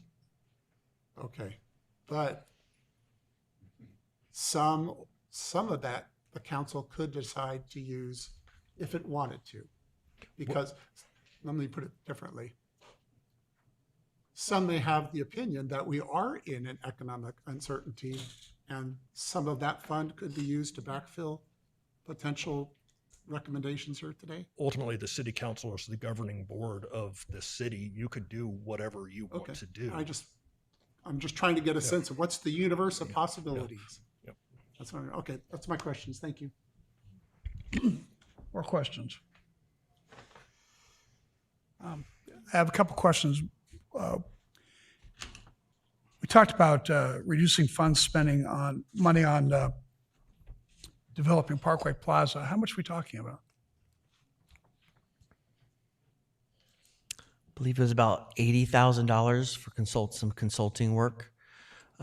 It would be great to have those studies and those plans ready to go once we have the ability to acquire, but we don't know if we'll have that ability to acquire or to be a partnership in that acquisition.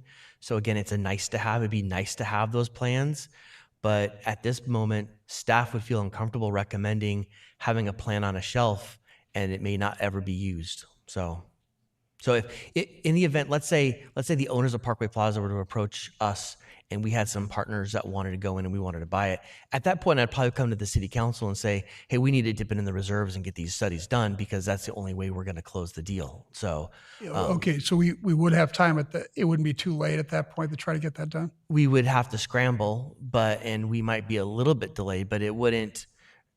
These are prudent studies to have in place, ready to go. But again, it's a nice to have, not a have to have. Yes and no. I mean, I think we should recognize that we've got to take proactive measures to try to not come to the conclusions that we're seeing here today. And to me, the easiest thing to look at to bring the sales tax up significantly would be Parkway Plaza, unless I'm wrong about that. That's exactly right. I mean, staff has always recognized the importance of economic development because that's the only way we can grow the pie. But one user there won't save the budget. So if we were to bring in a big box retailer, for example, that doesn't close the gap. It doesn't even close the gap that we're trying to, the 2.5% gap we're trying to close. Again, unless the council wants to dip into reserves, there's nowhere else I would recommend cutting in order to free up $80,000 for some studies that might not be of value for the next 2 or 3 years. That's where I'm at. What I'm asking you then is to have some foresight then when it comes to that and let us know as early as possible, because I don't want to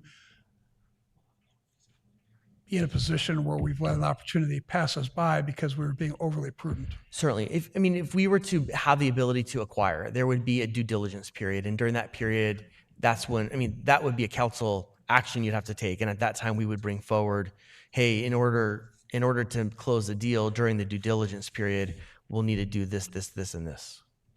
And we have those consultants lined up, ready to go. All right, Clay, the next one's for you and maybe Graham. Oh, okay. For the city manager, how long would it take us or take a contractor to do a feasibility study on Parkway Plaza? Well, we have that. We've already done feasibility studies based on different scenarios. These are more of creating a financing district, creating a mechanism to sell density, creating cost share agreements. These are more the detail of implementation. But I should point out we're still moving forward through a SANDAG grant with the land use planning. That's still happening right now. So there's still plenty happening with the Parkway Plaza. This is not being put aside. It's just some of these other things that would be nice to have. Staff's recommending we put them on pause until we know we need them. So what would be a prudent time for us to spend that money without missing the opportunity if it presents itself? Yeah, I don't think not having these will create a missed opportunity. I think it will just probably require us to have a little bit longer due diligence, and we'll just have to reprioritize everything to focus only on Parkway Plaza, probably for about 3-month period. So it's a matter of how we prioritize the time. It would probably be sometime next year. As we know, I don't want to go into too much detail, but we know that there's some pending deadlines and that will help drive some of this process. But we won't know until we get closer to those deadlines towards the end of this calendar year. Thank you. Okay, yes, Chief. Two follow-up questions. The recommendation in there is that you reallocate Squad 6 while Engine 208 is operational. When does that end? We would recommend throughout the fiscal year. So this would be a sidelining of Squad 6 for the full fiscal year to staff Engine 208? Yes and no. So it would be a partial sidelining or reallocation of Squad 6 staff until Engine 208's 100% running. As you know, we're 2/3 operational now.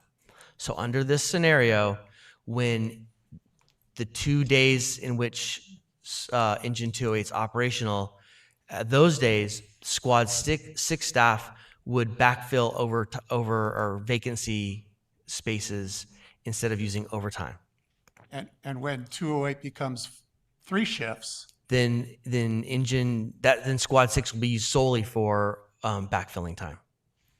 So we lose Squad 6 during when the Engine fiscal 208 becomes fully 3 shifts? during the fiscal year. I understand. Okay. The police lab, what kind of savings would you anticipate from the elimination of the police lab? We estimate between $500,000 and $600,000. Okay. And All right, that's net. That's net savings. Okay, thank you. More questions? So my next question has to do with a disturbing idea that's out there. It's been out there as long as I've been on the city council, that there are places where we hide money, and we hide it from the general public, and we have a slush fund of money that's available to us if we really need it. I want you to explain to me the realities and legalities of that. Well, I find that an interesting accusation, and I would imagine that's something that every finance director and city manager has heard in every city in the country. I kind of think so, yeah. We have audited financial statements. Everything we do is in them. Is it crystal clear to anyone who picks up that document to understand what it means? Probably not. It's very complex, but there's nothing being hidden anywhere. How do you prove a negative? I don't know. Well, I would assume that the audit would come back and say, there's $3 million in a reserve fund that we don't understand what that's for. The audit expressly states an opinion that our financial statements materially represent the financial condition of the city. If they discovered in an audit that we had resources that were not reported, that would very clearly cause a problem with that audit opinion, and they would either modify the opinion or we'd get an adverse opinion for it. Basically, they would say it no longer represents our financial position. Since you've been director of finance, has that ever occurred? No. In fact, I probably wouldn't be the finance director if I got a negative audit opinion, to be honest. Graham, anything you want to add to that? If anything, cities have reserve funds for like liabilities, for workers' compensation, for replacement of vehicles, replacement of buildings. We probably are dangerously low in those funds. So if anything, it's the exact opposite. We've been using those funds to balance the budget for the last few years. Okay, that answers that question. I want to ask about the CIP fund. How we've been doing with keeping up with our CIP program? Well, it kind of depends what you mean by that.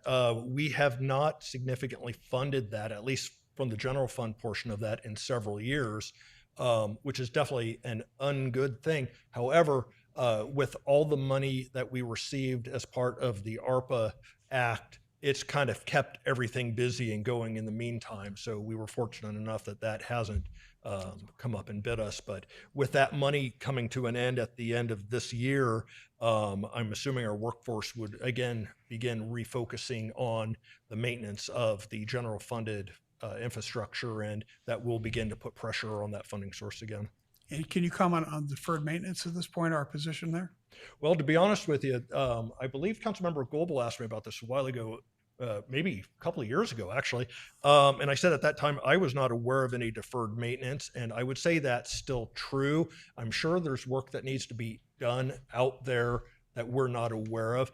I think the intentional deferrals that we include as part of this budget plan is the first time that that is getting my attention, that we actually may have some deferred maintenance as part of our intentional planning. For example, we have some tiles that have fallen off this building. So we'll have to do some analysis to say, do we repair this building, or do we just have a building that has some tiles missing from the building? So on a scale of 1 to 10, with the 1 being expected and 10 being everything's on fire, how are we doing with deferred maintenance? 10's on fire? Yeah. I'd say 4. Okay. And then just last question. So we, for years and years and years, we're not taking any money out of the reserve fund. And I see us dipping into it more and more. At the current rates that we're dipping into the reserve fund, how long would it take us to get to the point where we're at that $20 million critical fund? 8 years, 7 years. And do you anticipate that we can recover and reverse trending in 8 years? Well, in order to rebuild reserves, it requires by definition more revenues than you're spending. As it is right now, we're curtailing spending. So we are pretty deeply on the other side of that line. So I think if we deplete reserves, it will be a very long time before we could be in a position to begin rebuilding them again. Okay, Graham, any thoughts on that? Okay, thank you. I appreciate that. Any more questions before we go to public comment? All right, let's go to public comment.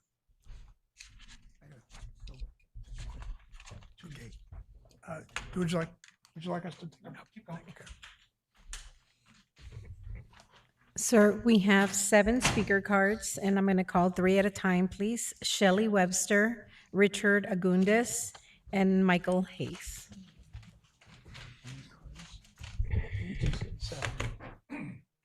Hi. Hi. Good afternoon, Mayor. Good afternoon, City Council. I'm here today to discuss the City of El Cajon budget and the proposal to eliminate the Police Department's crime lab and outsource forensic services to the County of San Diego. I would like to share several facts to help inform this decision. The mission of the El Cajon Police Department Crime Lab is straightforward but critical. We identify offenders through forensic evidence, we provide justice for the victims, and we help exonerate the innocent. These functions are essential to public safety and the integrity of our criminal justice system. Our crime lab is nationally recognized for excellence. We are accredited under ISO 1725217 standards for both latent prints and crime scene. And in 2018, our crime scene investigations unit became the first in the nation to achieve accreditation under these standards. We are also a regional resource assisting other laboratories with accreditation and forensic best practice information. That includes all of the agencies within the County of San Diego. I speak from 3 perspectives today. I'm a longtime El Cajon resident, having lived in this community since the 70s. I have 27 years of forensic experience. 18 years were spent working at the San Diego Sheriff's Crime Lab. And now I have 9 years managing our wonderful El Cajon Police Department Crime Lab. Like many residents, I want El Cajon to remain a safe and thriving community. Consolidation would only make sense if the County of San Diego could provide the same level of service that our El Cajon Police Department provides. Unfortunately, that is not the current reality. The County of San Diego is facing training demands and significant case backlogs. Their personnel generally respond only to homicide investigations, and at times have been unable to respond to even those. Recently, a neighboring agency experienced a homicide investigation that had been processed without the county's assistance because they were not able to come. This left their detectives performing the forensic functions in a homicide investigation. To put our workload into perspective, the El Cajon Police Department Crime Lab completed 109 crime scene service requests from June of last year till June of this year, and 36 latent print requests last year. These included homicides, attempted homicides, robberies, serial burglaries, suspicious death, autopsies, vehicle processing, and subject processing. Of those 109 requests, only 2 were homicide requests. Under the county's current response model, approximately 98% of those investigations would not have received crime lab support. Our forensic personnel possess specialized education, a minimum of an associate's in forensics, extensive prior experience, which is 2,080 hours, rigorous in-house training, which is 1,040 hours, annual proficiency testing, and continuing education.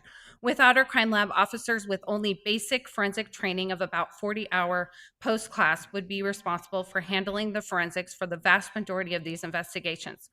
While our officers are highly capable, they should not be expected to replace the expertise of trained forensic specialists. The result of the crime lab closure would be reduced forensic support, diminished investigation quality, and ultimately a negative impact on public safety.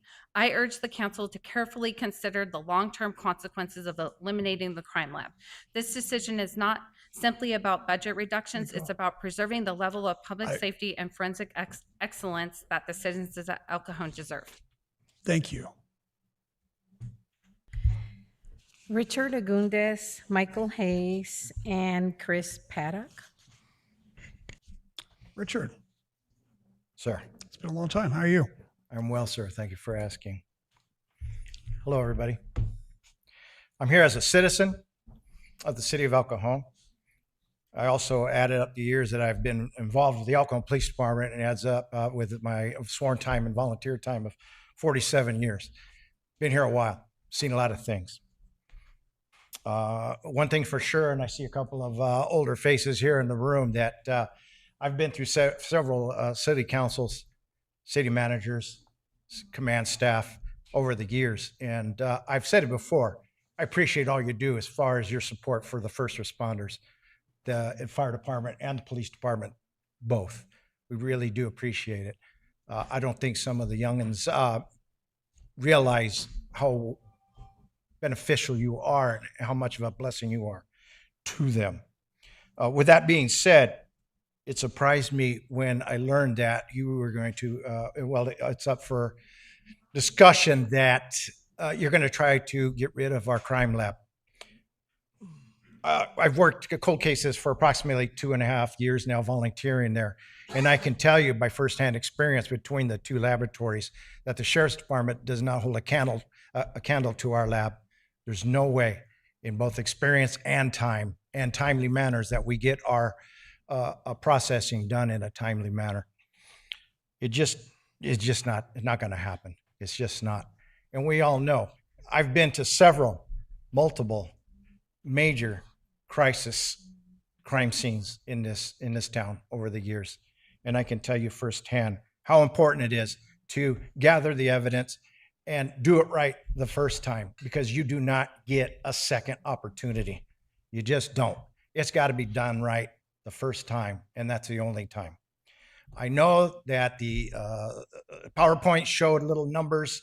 I believe it was 4.5 positions, and it looks like a small sliver, but it's a huge impact that laboratory has. I tell you from firsthand experience, it's huge. Everybody up there is an expert. Everybody up there we communicate with. Everybody up there, we have an open communication and are able to get things done in a timely manner. And it's done with quality. Not only do they take photographs, they collect evidence, they log evidence, they process evidence. It's all done. It's all done, which frees up the detectives and the patrol officers in the field. I can't imagine doing it. I can't imagine. Not having our lab would be like not having a traffic division. Sure, any patrol officer can take a report, but there's an expertise that is necessary to do the job correctly, which not only in cases of the lab provide proper prosecution, but civil liabilities as well, saving the city time and money. I don't know what to say other than that. These folks, it's a small division, but it's a huge part of our department. And I respectfully ask that you really consider keeping the lab and the personnel because they're irreplaceable. Our accredited lab is second to none, in my opinion. And I've been around a while, and I hope you value my opinion. I also hope that you also please take care of our firefighters. I've seen the fire personnel save more lives than over those 30 years in the field than I can count. Thank you, Richard. They're fantastic what they do, and they deserve the best we can give them. How's that? Thanks, But I Richard. really appreciate everything the city council has done. I appreciate it, you all, and I thank you for your time. Thank you, sir. Michael Hayes, Chris Paddock, and Brad Maxfield. Michael, welcome. City Council, Mayor, good afternoon. My name is Mike Hayes. I am the Union President of San Miguel Firefighters Local 1434. I come to you today with the concerns of the proposed budget cuts that involve public safety, specifically the El Cajon Fire Department. The proposed budget cut would brown out the squad, roughly 2/3 of the shift, which would eventually lead to a full brownout, and would displace the personnel that are assigned to it. Though this may seem like an easy fix or something that could save you some money, it will negatively impact services to the community and not provide the cost savings that you are proposing that it would. The squad currently provides quick service to the community while allowing the heavy fleet, which everyone considers just a regular fire engine, to remain available. Utilizing frontline apparatus is expensive, and you are forced to pay for fuel, equipment, maintenance, and wear and tear on that vehicle. These costs far exceed what the cost of a squad would be. By browning out the squad, you will effectively be displacing the employees who are regularly assigned to that unit, creating what we call in the fire service suitcase firefighters. No real home, traveling station to fill overtime as needed and fill those gaps. This is problematic as it leads to reduced camaraderie and low morale, which in of itself can lead to a decreased level of service and create burnout firefighters. These floating positions will ultimately fall to the least senior firefighters to fill, which will lead to a lack of ownership and motivating them to look at alternate choices for employment with other fire departments. When a fire department loses something, it is difficult to get it back. So what becomes a one-year trial to save money turns into a permanent staffing model, and this particular model is called nothing more than just vacation relief. My department discussed this option roughly 6 years ago in order to do some cost savings measure, however, found that absolutely no one wanted to work for our fire department when they heard about this. Who would apply for a fire department if you're just going to be running around different stations all the time? The fire service already has retention issues, and this would only amplify that to your city. As a neighboring agency, where 5 of my 8 stations directly touch the city of El Cajon, I am significantly concerned with the negative impacts it will have to your city and to mine. The squad provides quick actions and takes medical calls, leaving frontline apparatus available. Browning this out would lead to an increase in mutual aid from San Miguel to the city of El Cajon and may delay the city of El Cajon's mutual aid to my service or to my area. Those calls would otherwise have been taken by the squad. And I understand that times are tough and inflation seems to be at no end and economic uncertainty encompasses us all, but cutting corners on public safety puts health of your firefighters, my firefighters, and the citizen at risk. And reducing fire and police is not the answer to saving money. On behalf of Local 1434, we strongly oppose the reduction of funds to public service related in the City of El Cajon Fire Department and all of its employees. Thank you. Thank you. Chris Paddock, Brad Maxfield, and Josal Stewart. Before my 3 minutes start, to answer your question, Councilmember Goebel, great questions about 208. That was great. Hired and budgeted for 9, hired 6. Of those 6, partially paid for by SAFER grant. And of those 6 also, some of them are fire EMTs, not medics, which are what was proposed on the slide. So what they're getting paid is less. and they're also being partially paid for by federal SAFER grant. Good afternoon. My name is Chris Paddock, and I'm a fire captain and the union president of the El Cajon Professional Firefighters. I'd like to start by saying thank you to everyone here supporting the brothers and sisters of the 4603. I'd also like to say thank you to everyone involved finally getting 208 to where it is today, in service. The residents of 8th District and the firefighters who serve that area are grateful. Unfortunately, the very district that we're all sitting and standing in here today are being put at risk. For those unfamiliar, there's a proposed budget cut. Now we're all familiar with the proposition of approximately $650,000 to the fire department's budget. And the city's plan to accomplish that is to brand out and shut out Squad 6 while 208's operating. Reminder, Squad 6, for those of you who don't know, is the red pickup truck running around the city with 2 paramedic firefighters that ran almost 5,000 calls last year. In this plan, that call volume will be put onto other resources, like my comrade Mike said, to neighboring agencies, specifically San Miguel and La Mesa. Putting one unit into service just to shut down another is not what Measure J was sold as. It was sold as more firefighters, not less. Whether it's for a rescue, a medical aid, fire, or public assist, all of which El Cajon runs plenty of, the citizens of El Cajon deserve the service that's been promised to them. I would also like to address the city's decision-making process regarding fire service planning. The city hired MGT Consulting to conduct comprehensive standards of coverage study. Studies like this commonly cost taxpayers anywhere from $50,000 to $100,000, depending on the complexity and the scope of the study. These studies are intended to provide an objective, data-driven assessment of community risk, response performance, staffing needs, and future service requirements. According to the recommendations of that study, the city should be moving toward a fully staffed 5th fire station, housing staffed fire engine, a staffed 2nd ladder truck, and an additional battalion chief. My question is how much did the city actually spend on the study? And if the city isn't going to follow the recommendations, what value did taxpayers receive from this investment? If we paid tens of thousands of dollars to identify what resources are needed to protect our community, and then we're discussing budget cuts and browning out department resources. Also, if the study was wrong, please explain how it's wrong. And if it's right, then why are we proposing to move in the opposite direction?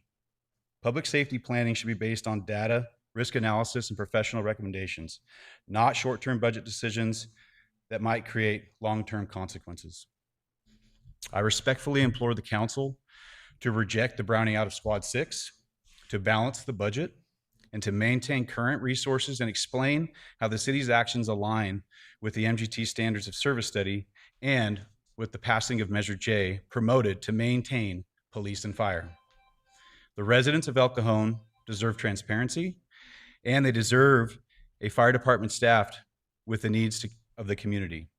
And I'd also imagine that the city would like to maintain the Class 1 ISO rating that we hold. And I do believe, I'm not sure of all the intricacies of it, but I believe that insurance rates and things will change, and browning out units, which affects response times, will affect that rating. That's a big problem for the future. Lastly, I would like to reference Clay's perfect analogy. To me, this is absolutely should be a green light item. Thank you very much. Thank you. That was from last meeting, the red, yellow, and green. Gotcha. And also, Brad Maxfield had to be called away, so he will not be speaking next. Josal Stewart, and last speaker is Jared Baxter. My name is Josh Stewart. I'm a fire engineer for Heartland Fire and Rescue here in the city of El Cajon, and I am speaking on behalf of Fire Captain Erwin Sanchez. Good evening, Mayor, City Council members, and members of the public. My name is Erwin Sanchez. I'm a fire captain with Heartland Fire and Rescue. I have proudly served the city of El Cajon for nearly 25 years and have been a firefighter and paramedic for 29 years. I would normally be standing before you in person to deliver these remarks myself. However, I am currently away celebrating a very important milestone for my family. My wife and I have raised 5 daughters in the city of El Cajon. 4 of our 5 daughters have graduated from college, and our youngest daughter recently graduated from Grossmont High School and will be leaving for college in the coming months. This is a special time for our family, and while I'm unable to attend tonight's meeting, I felt it was important that my comments be shared. I am not speaking as a firefighter. I'm speaking as a resident, a taxpayer, husband, and a father. My wife and I chose El Cajon as a place to raise our family. Our daughters attended schools in this city, played sports in our parks, and benefited from the services that make El Cajon a great place to live. When Measure J was on the ballot in 2024, my family and I went door to door throughout the city. We spoke with voters, answered questions, and encouraged residents to support the measure because we were told it would help protect critical city services, including police and fire protection. We believed that promise, and we repeated that promise to the public. Our commitment went beyond simply voting. Our home became a staging location for both Measure P and Measure J efforts. We volunteered our time because we believe we were helping preserve the quality of life and public safety services that residents expect and deserve. Today, I'm disappointed to see the city manager proposing cuts to police and fire services, including the elimination of a fire apparatus that supports frontline emergency operations. This proposal directly contradicts the message that was delivered to voters. I have been here long enough to remember previous budget cuts that eliminated 18 city positions and resulted in the loss of our city-operated ambulance transport program. I remember the sacrifices made by employees and the impacts those reductions had on service delivery. Since that time, the city has worked hard to rebuild and strengthen public safety services. We successfully secured SAFER grant funding to increase staffing and improve emergency response capabilities. Yet today, despite voters approving Measure J, we are once again discussing cuts to police and fire services. The residents of El Cajon kept their promise. They supported Measure J. They trusted the information they were given and voted accordingly. Public safety is not another line item in a budget. Every reduction has real-world consequences for emergency response, firefighter and police officer safety, and ultimately the residents we serve. When someone calls 911 on the worst day of their life, they expect help to arrive quickly with the resources necessary to do the job safely and effectively. The voters kept their promise and would approve Measure J. I respectfully ask the city manager, mayor, and city council to honor the promises that were made to those voters. The citizens of El Cajon deserve transparency, accountability, and leadership that keeps its commitments. I urge you to reject cuts to police and fire services and uphold the commitment made to the residents of El Cajon. Thank you for your time and consideration. Respectfully submitted, Erwin Sanchez, Fire Captain, Heartland Fire and Rescue, 25 years, City of El Cajon employee, El Cajon resident, husband, father of 5. Thank you. Thank you. Appreciate that. Last speaker is Jared Baxter. Hello, my name is Jared Baxter. I'm with the El Cajon Police Officers Association, and I'm speaking today in regards to the proposed elimination of the crime lab. The employees assigned to the crime lab may not be members of our association, but they work hand in hand with us every day. And our concern is the impact that this decision will have on public safety and the community that we do serve. Every year, crime lab personnel respond to and process numerous crime scenes. These scenes are often complex cases where the proper collection and preservation of evidence can make the difference between identifying a suspect and securing a conviction or leaving that crime unsolved. The value of the crime lab is not simply in processing evidence, it is in the expertise behind that work. Crime lab personnel often possess more than 1,000 hours of specialized training, and each of them bring years of experience to their assignments. They provide our officers and detectives with guidance, technical support, and expert assistance during some of the most serious investigations that occur in our community. Eliminating the crime lab does not eliminate the need for those services. That work will still need to be done and completed somewhere else. The difference is that evidence will likely need to be transported outside of the agencies or outside of our agency to other agencies that are already managing their own workload and their own priorities. That means longer turnaround times, delayed investigations, delayed prosecutions, and potentially delayed justice for victims. And in some situations, potentially a delay that can cause a public safety issue. We understand that the city faces a difficult budget decision. Finances are never easy. However, we encourage the City Council to carefully consider the long-term operational and public safety consequences of eliminating a resource that directly supports criminal investigations and victim services. Thank you all for your time and consideration. Thank you for coming. All right. City Council is back for discussion. I'd like to take a moment, though, to ask Grant Mitchell something, if you don't mind. I'm concerned about the rhetoric about Proposition J. It sounds to me like the assertion is that we've somehow misled the public and that we're not using the money that we won from Proposition A for the intended purposes. Now, I know we haven't even started receiving it quite yet, but can you explain this all so that everybody can have a grasp of what's really happening? Certainly, I'll use strong language too.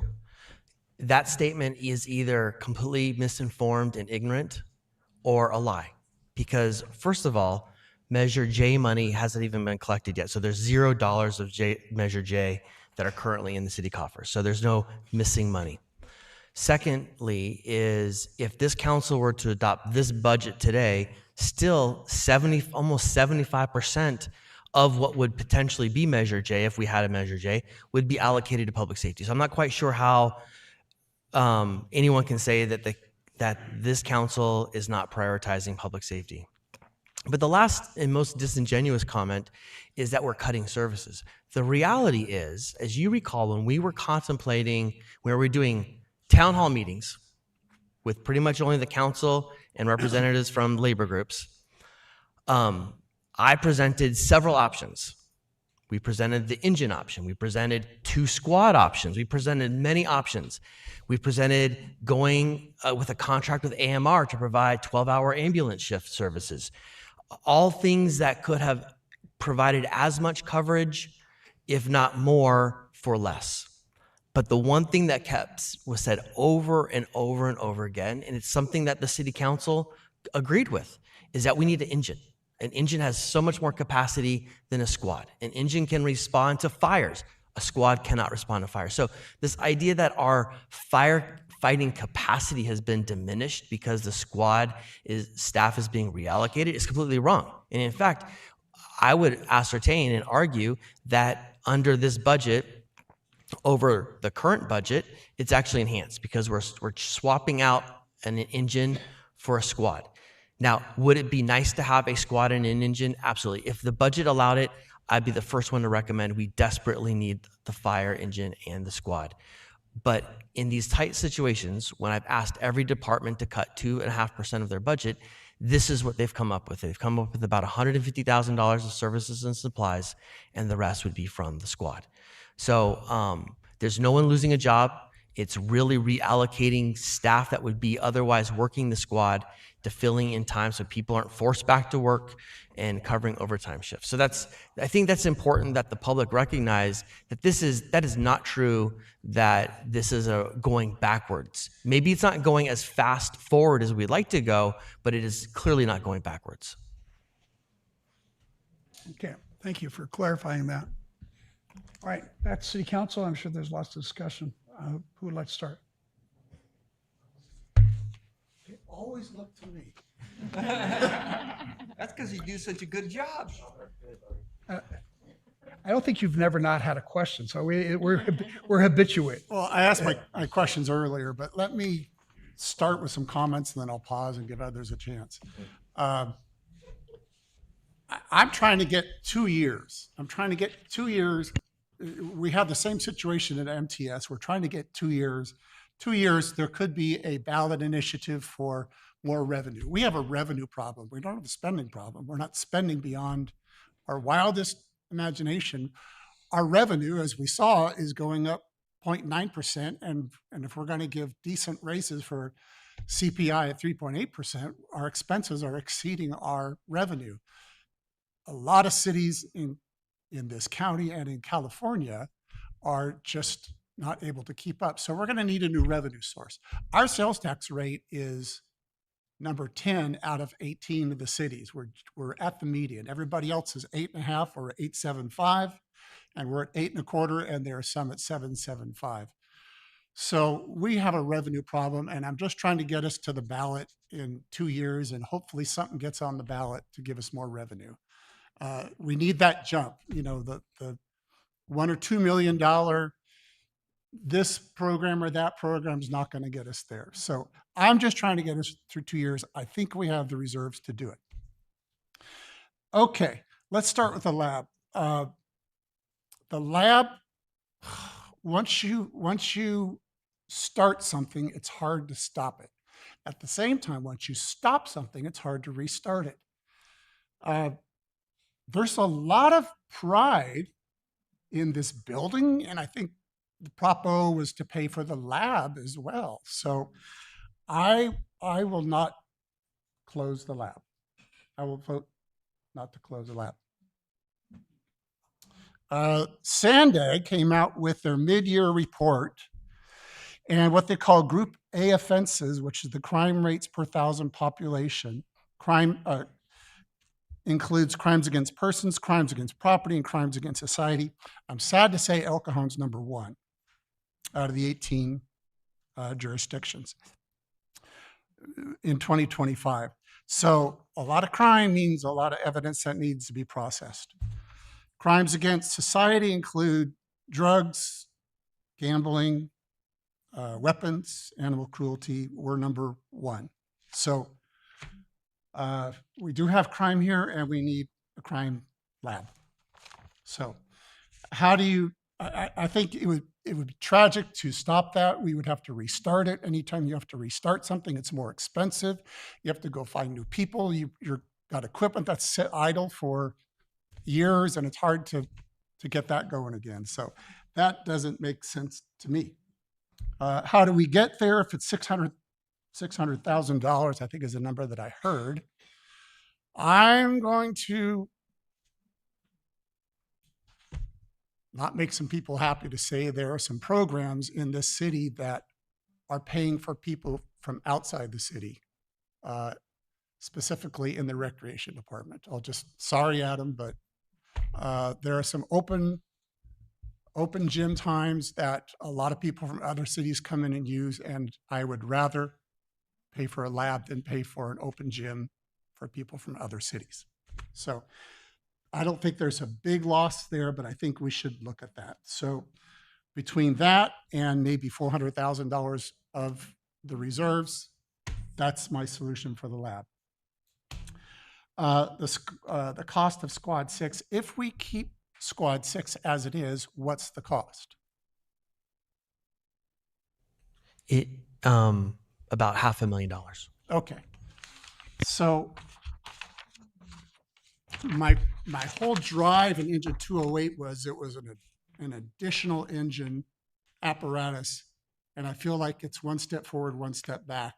So I would take $500,000 out of reserves to keep that fully operational. I didn't realize it was going to be you gain an engine, but you lose that's a wash, and that doesn't reduce the mutual aid, which is the purpose of Engine 208, reduce mutual aid and increase response times. So I would take $500,000 out of reserve. Again, if you idle a piece of equipment like an F-250, that's just going to waste away, and you lose a lot of money in an asset that way. I do think the city manager and the department heads have done their job to look to use our tax dollars wisely.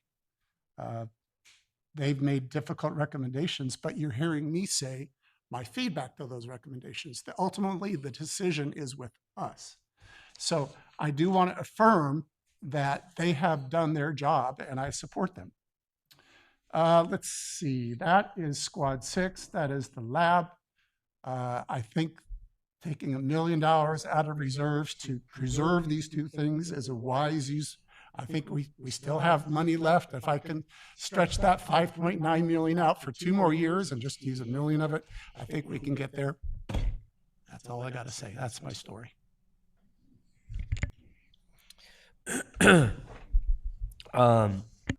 As our staff said, budget cuts and reduction in services is never an easy situation, but it seems like every city in California is doing this. And to Mr. Clay Shane's analogy of Pac-Man, when we've been reducing non-first responder staff for a long time, and so we're already running lean. And when you run out of food, there's not much left to cut. So when I think about the city and its budget and a hierarchy of responsibility and needs that the city is responsible for, there is a list, and I would rank it in this order: police, fire, public works, and then everything below that. You need police, you need fire, and you need public works to make sure the lights are running and the stormwater systems and the toilets are flushing and all that stuff. And so given that, so that's how I view the priority of what the city should be doing. With regard to our reserve funds, I'm of the mindset, and we asked this question, I don't know, about a month or two ago. At what point are we in the position to start using that economic uncertainty funds? I think we're there. My colleagues might not agree with me, but I think we're there. So we didn't speak, Steve, but it sounds like we're somewhat on the similar path. I would say we either use the carryover balance or the economic uncertainty fund to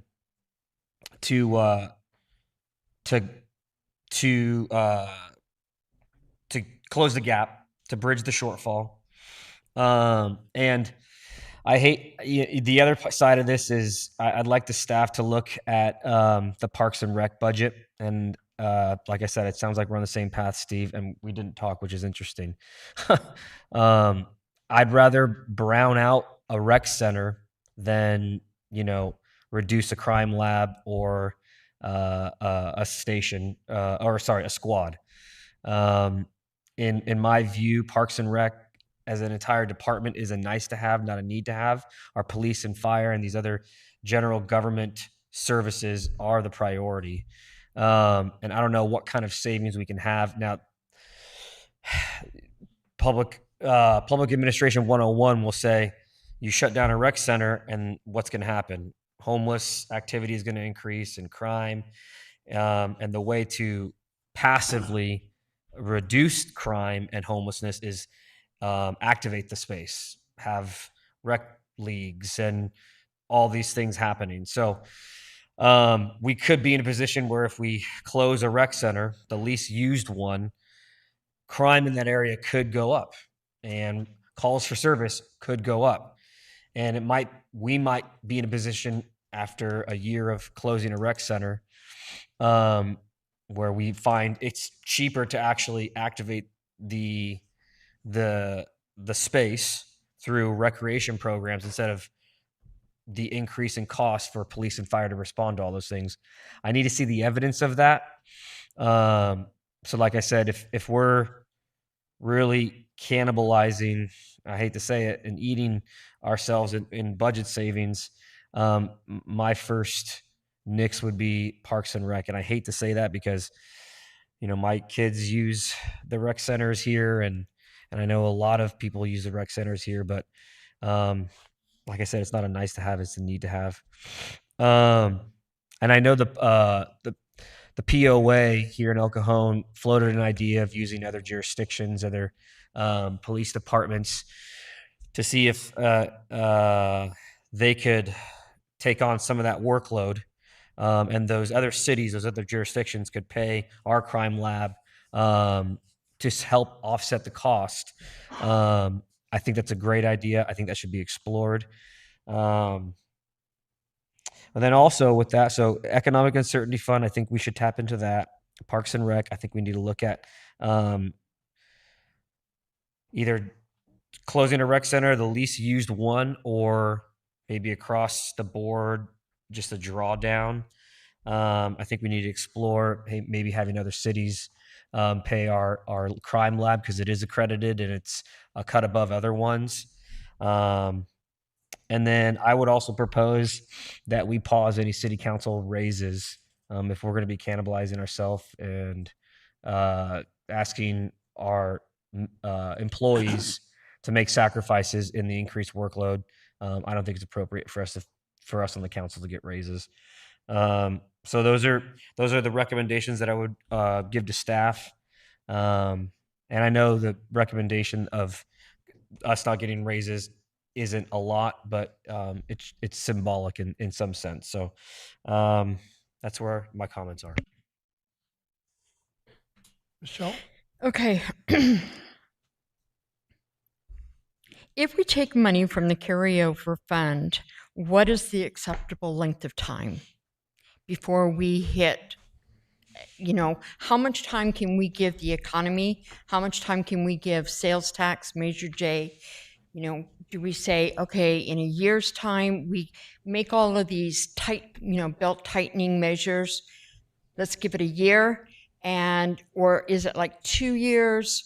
And that should get Measure J funds coming in. Remember, Measure J just replaces existing Measure J. Right. So there's no new Measure J money.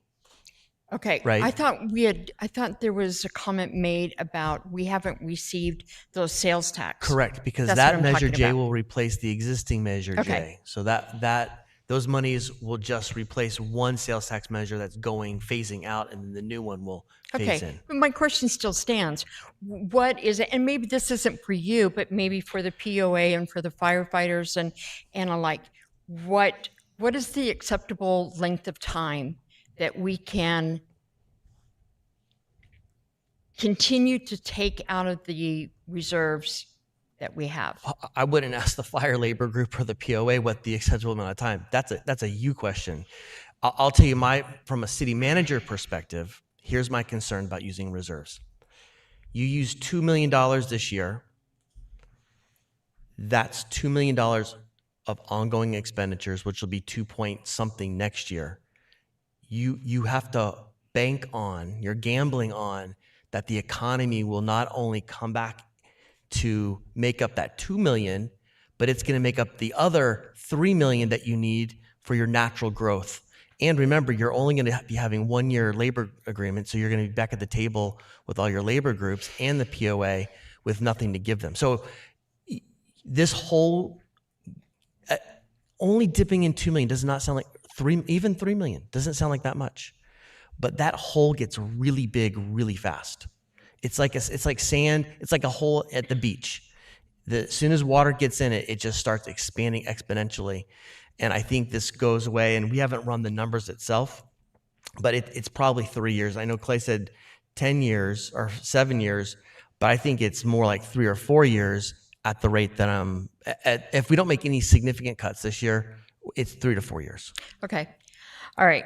Let's set that aside. Here's my suggestions on how to save money. Hump Fest, we had talked about deleting that. If we decide to do that at all, it has to be donors only, in the sense of it cannot be funded by any city money. We would have to get Cajon or Viejas or somebody else to come in and sponsor it, give us money. Cancel fireworks next year. It's already done for this year, but cancel fireworks for next year, period. Close all the parks every Monday. So you would close any park that can be closed, like Wells Park has gates, close it. Close the rec centers.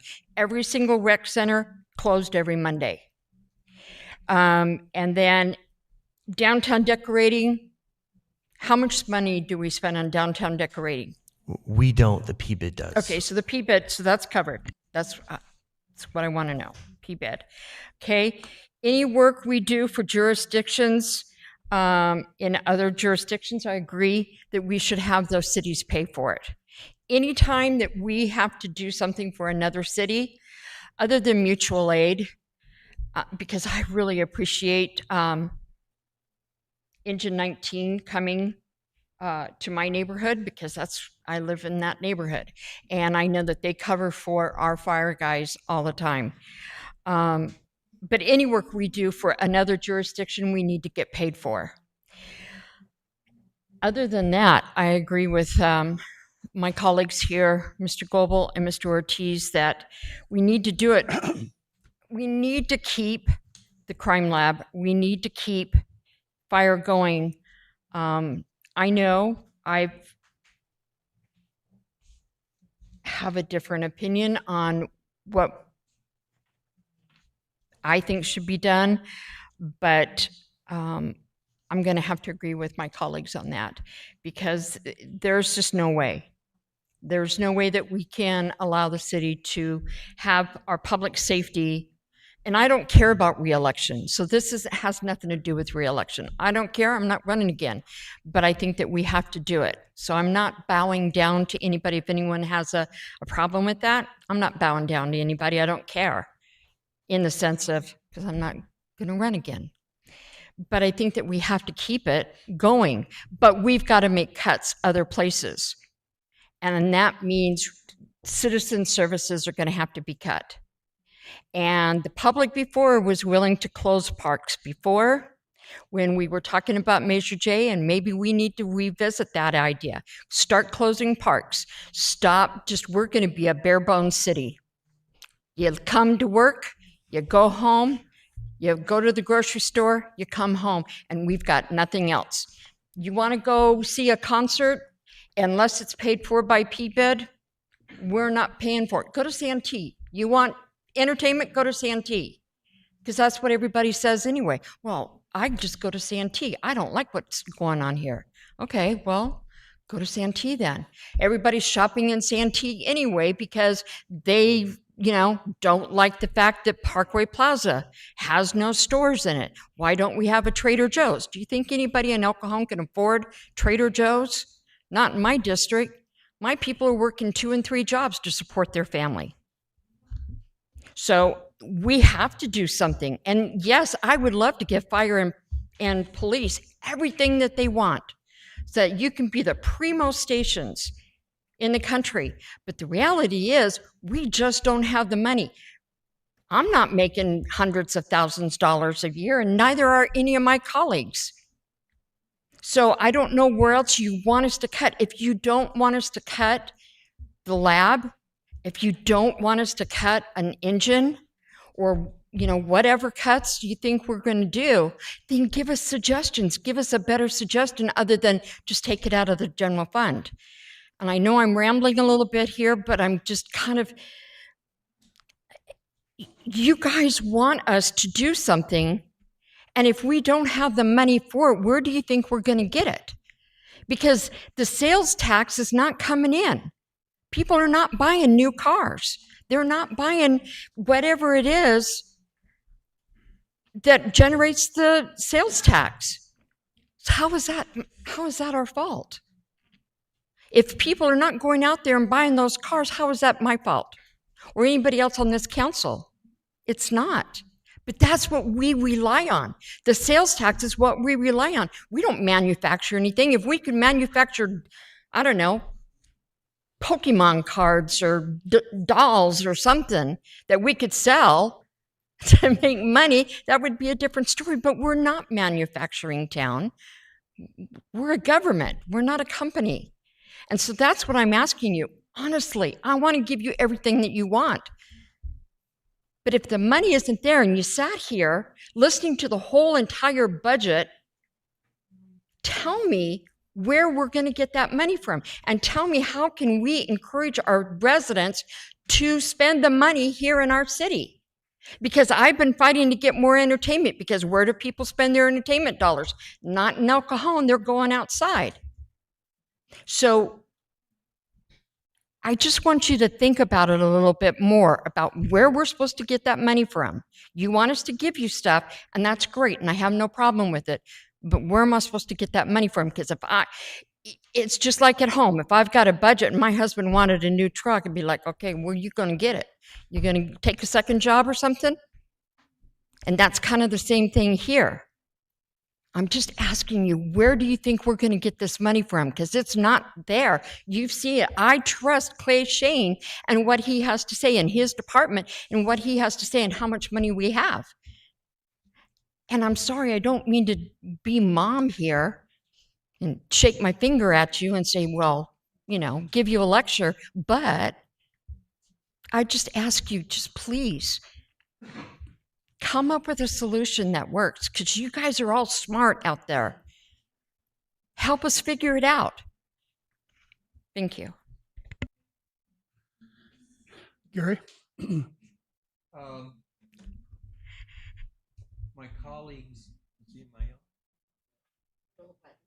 Oh, yeah.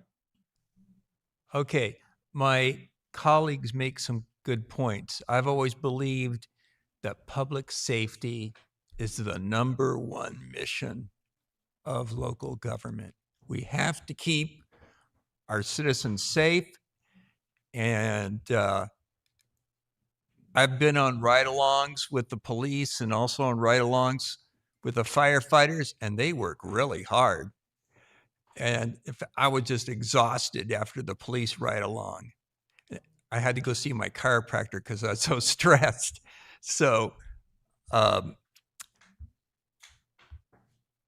I believe we need to figure out some way to keep the crime lab open. And some of the things that my colleagues have said about charging other jurisdictions for work that the crime lab does, I think we're going to have to look at the Parks and Rec department for saving some money. Actually, I think Michelle's idea, if it's feasible, is to close on Mondays. I think that's a really good idea, but I'd like staff to come up with some alternatives for cutting the budget of Parks and Rec and generating more income for the crime lab by charging the other jurisdictions. We may have to take a little bit of money out of reserves. I don't like doing that, but remember, this is just a one-year budget, and we may have to revisit some of these things next year if the economy doesn't turn around. So I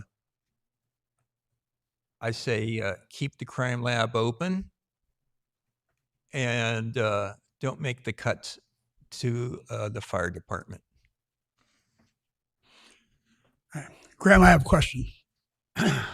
I'm uncomfortable about voting on some of these things because now so many more questions have been brought up to me than I had before I started this meeting. So when are we going to be voting on it? So you're giving direction today. The goal is to bring back a budget for adoption at the next council meeting. Next council. Okay.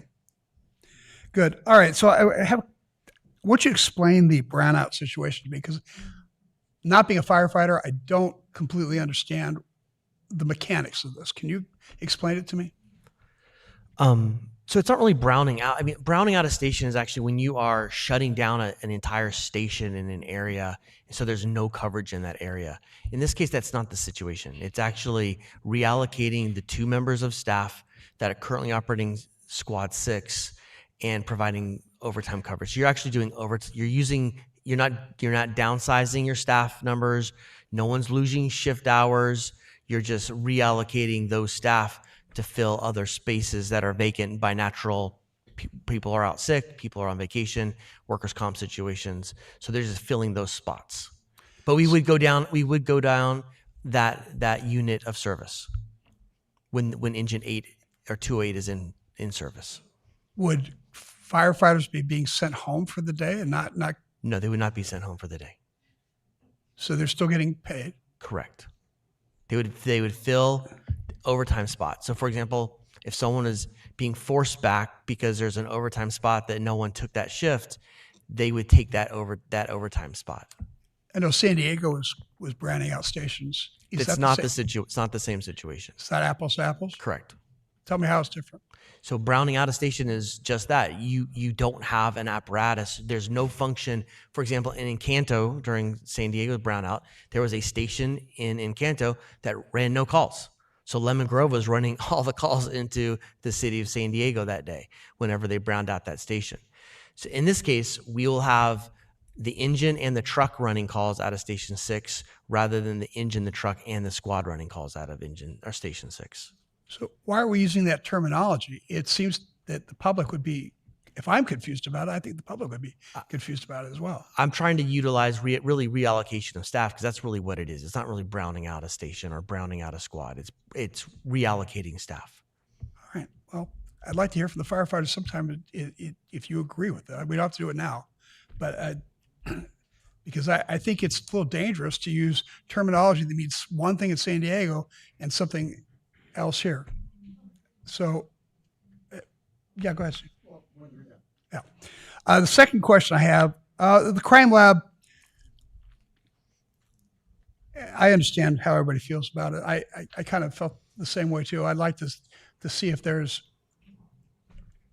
some creative alternatives to try to cut the losses a little bit. But I agree. I mean, I think necessity is the mother of invention. And as we've explored or thrown out the idea of the crime lab potentially being cut, all of a sudden there's all these great ideas. Well, let's explore those ideas. And the reality is, I didn't know we were providing services to other cities. We should not be doing that unless we're being paid for that. I can tell you right now, I don't think those other cities will pay us because they're getting a free service from the county of San Diego. Yeah, where we just happen to be easier and faster. So I think there's some opportunities to explore that. Maybe even the staffing levels, maybe 5.5 staff is too much for our workload, especially if we're covering other cities. So we'll come back and explore that with the council. And then on a personal note, I think about Parks and Rec. Steve and I went to a high school graduation in town, and the high school band was there. There was about 12 of them, and it wasn't a spectacular music program. I went to a high school in town that we had 120 members of the band. It was an amazing music program. Several of those guys and women went on to be pros and do great things with music. And the point being is, it's not the high school's fault. But once you take money away from those kind of programs, which are not as important as some other programs, you lose that forever. I'm not just picking about El Cajon High. That's happened to every school in California. They've except for the very rich ones, they've lost all their music programs and their drama programs and the other auto shop and the other important things. I know this is not about education, but I'm trying to make a point. When we start closing rec centers, they're not coming back. It just historically, it doesn't work that way. Historically, we might as well sell them and build housing or do something else with the money to help our financial situation because they're not coming back. I think we have an obligation. Steve talked about the fact that we've got so much crime. Well, you have to ask yourself, why do we have so much crime? We have so much crime because we're a very low income society. El Cajon is a low income place for a lot of reasons, most of which were decisions that were made back in the 50s and 60s about apartments and low income housing. Low income housing equates to low income city. But we now have people here from all over the world, and they're very poor. And the only thing they really have to do is to use these parks. I live right next to Kennedy Park. I see it all the time. I think all the parks are the same. I think there's a real frightening consequence to me if you take young people and you don't give them that outlet and you say just wander the streets, but be good, don't get in any trouble. I think that's a dangerous precedent. I would not want to willy-nilly think about closing down parks and recs. I think it has long-term psychological and societal consequences that we can't predict right now. And I would certainly want a very thorough investigation of that before we ever voted on something like that. And then I don't know what to say about the brownout situation. I, of course, care very much for our firefighters and our police officers. Everybody wants everybody to get everything they want. I just want to make sure that we're talking apples to apples and we're really voting on what we think we're voting on. So I'd like that completely explained. And then I'd love to get a response from the firefighters at some point as to, do they think this is a San Diego situation or do they understand that it's not? And if so, why not? So those are the kinds of things I'd like to see before we actually do vote on this. I'd recommend you get their opinion on that tonight, because I think if we're going to have a budget prepared for council, I think we need to hone in on some of the suggestions that you made tonight and get a better understanding of what you mean by those. And so we have a target to shoot for. So I don't know if you want to take those comments now from fire, or if you want me to comment on some of the ideas that I heard just from the council just now. At this point, I don't want to get into a long debate. I don't want to get into a workshop, but I would be, I know the president of our fire department union is here. I'd love to get his thoughts about what we've just talked about the brownouts and how it differs from San Diego. So perhaps while he's putting his thoughts together, I can comment briefly on some of the ideas that were shared. So what I heard Would that was, work for you? Okay. so I heard save the crime lab, but look at some other opportunities, like what's going on there, and maybe a little deeper dive. I heard some cuts to parks and recreation in two different ways. One is some rec center cuttage, and also closing a park once a week, or each park once a week. I'll be honest, Ms. Mitchell, I don't know if that really saves much. I mean, you still have to have it patrolled. You still have to have it maintained. You still have to mow the grass the same. It's almost like the mayor said, if you're going to do that, it's just better to get rid of an entire park and sell it, right? And use that one-time money or rent, become a landlord, I guess. For a rec center, just so the council has an understanding of scope and scale, one rec center net cost is about $250,000 a year. So if we were to shut down Bostonia or Kennedy Park for about a year, for 1 year, that's a savings of about $250,000 or half the year of the squad, to kind of give a bigger sense. So if the goal were not to dip into the general fund, fund the squad, and use recreation, you would have to permanently cut for the year 2 recreation centers. And in that case, to Mr. Ortiz's idea, I would not recommend we just have a boarded up building.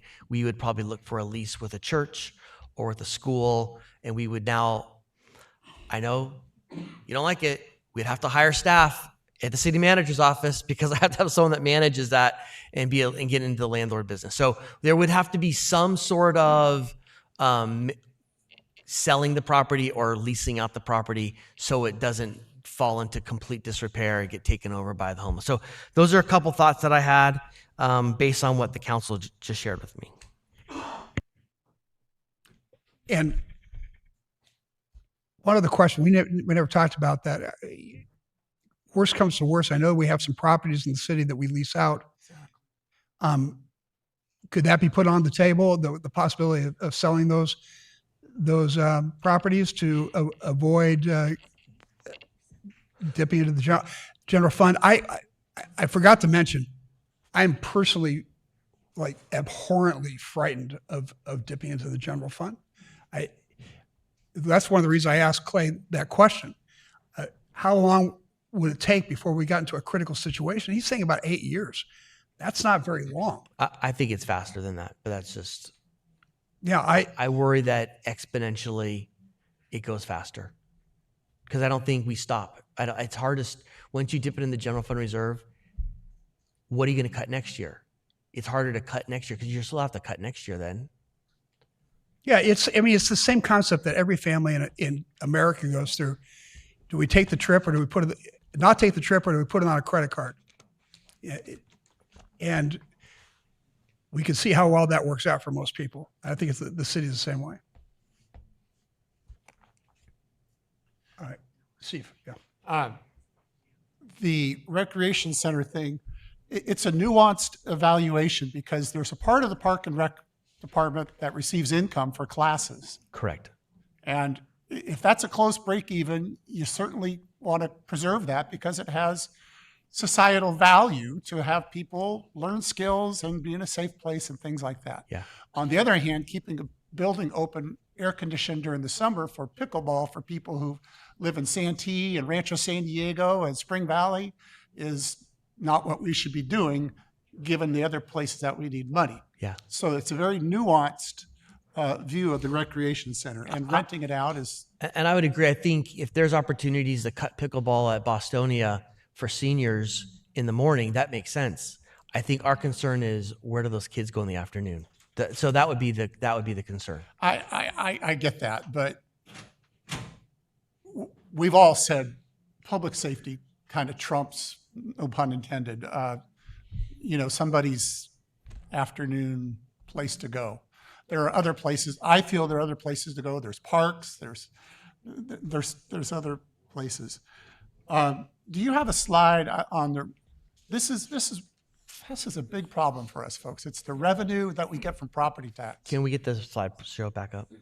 I just need to let people know this is what we're facing. It's not just us.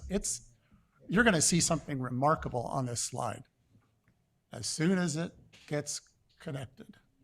While they're doing that, it looks like we're going to finish with $6 million in reserves. Currently, your proposal is to take 1.4 million from reserves, along with the cuts that you're doing. That's correct.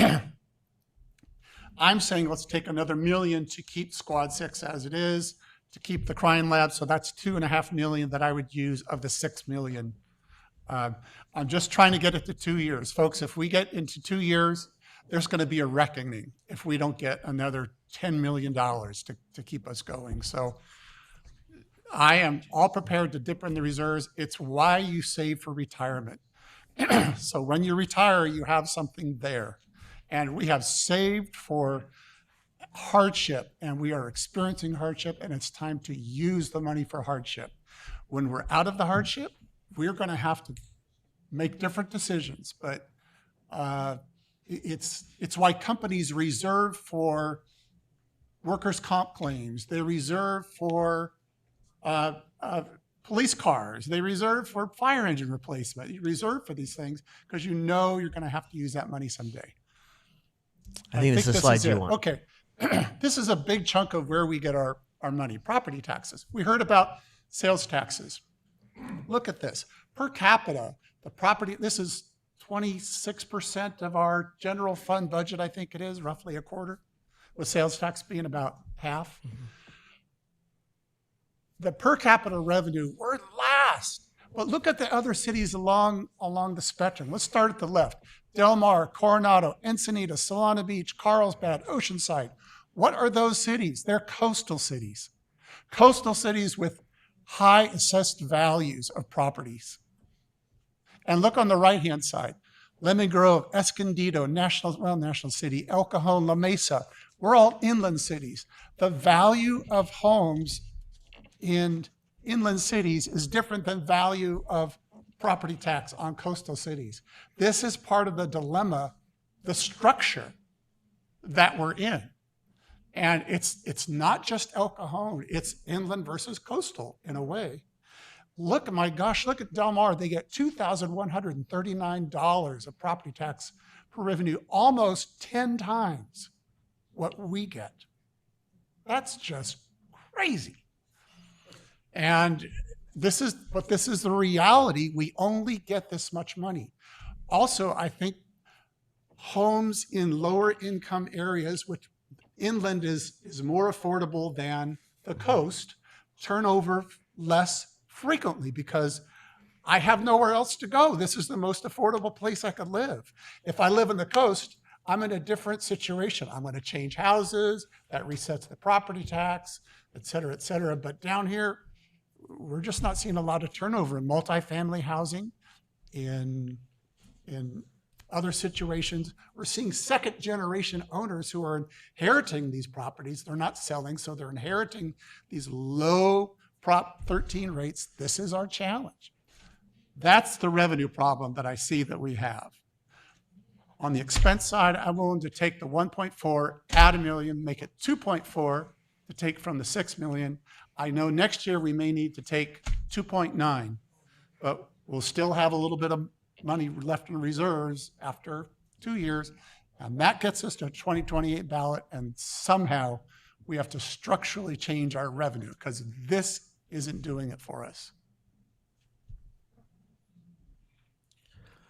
Okay, so from what I heard from council, at least from what I heard from Mr. Goebel, he'd be comfortable in proposing, it'd be good to get some direction from council of being willing to dip into reserves more than 1.4 up to 2.4, maybe 2.6, depending on how much I can really get out of bringing back those two things. Is that what you're saying, Mr. Goebel? That's what I'm saying. Okay. Direction from council. I want to see what it looks like. I want long-term projections. Okay. I mean, we will present, I mean, the beautiful thing about the budget, and Ms. Rieberger talked about it, it's a living thing. So once you adopt it at the next meeting, it doesn't mean you're stuck with that budget for the whole year. We do need to have a document that's adopted before the end of the fiscal year. So we'll have to have something. It will be in some rough edges. And even if, well, let me ask this. Because of Sacramento's connection with labor, I'll say it that way, there are some hoops we have to jump through before we can have legitimate conversations with the Sheriff's Department for the crime lab. So we have to actually give the labor group 45 days notice before we can have any discussion or negotiation with the Sheriff's crime lab. It would be helpful, even if the council was committing to preserving the crime lab in the budget, to giving staff some authorization to at least explore that as an option so we can notice the labor group and then actually explore it and bring back a real proposal. Because right now we're talking theoretical. I don't know if the council is comfortable with that or not. But if that was something that council is comfortable with, that would help us give you those longer term projections, Mr. Mayor. Yeah. When I say long-term projection, that's speaking mostly about the cost of dipping into the reserves, I mean, the long-term cost of that. Yeah, we'll give you, what we can do is we can run what that looks like over the next 5 years, depending on revenue scenarios. We'll give super optimistic, super pessimistic, middle of the road, and what that does budget-wise. I think it's specifically addressing the compounding issues. Yep. Because it's not the 1.5 or the 2.5 million dollars that bothers me. It's the 7 or 8 or 10 million dollars that costs you in compounding. Correct. That. Okay. So I've heard from Mr. Goebel and Mr. Wells. Any other thoughts and direction? We have to have a target. Staff has to have a target to shoot at. So Mr. Goebel gave us a target. I think everybody wants to keep the crime lab. Okay, I've heard that. They wanted to figure out a way. I think everybody's, tell me if I'm speaking out of turn, but it seems like everybody's comfortable with you looking at ways to reduce the impact of that. But the overall determination was to keep the crime lab. Okay. Mm-hmm. In Squad 6? I want to hear from the firefighters again. Yeah, come on up.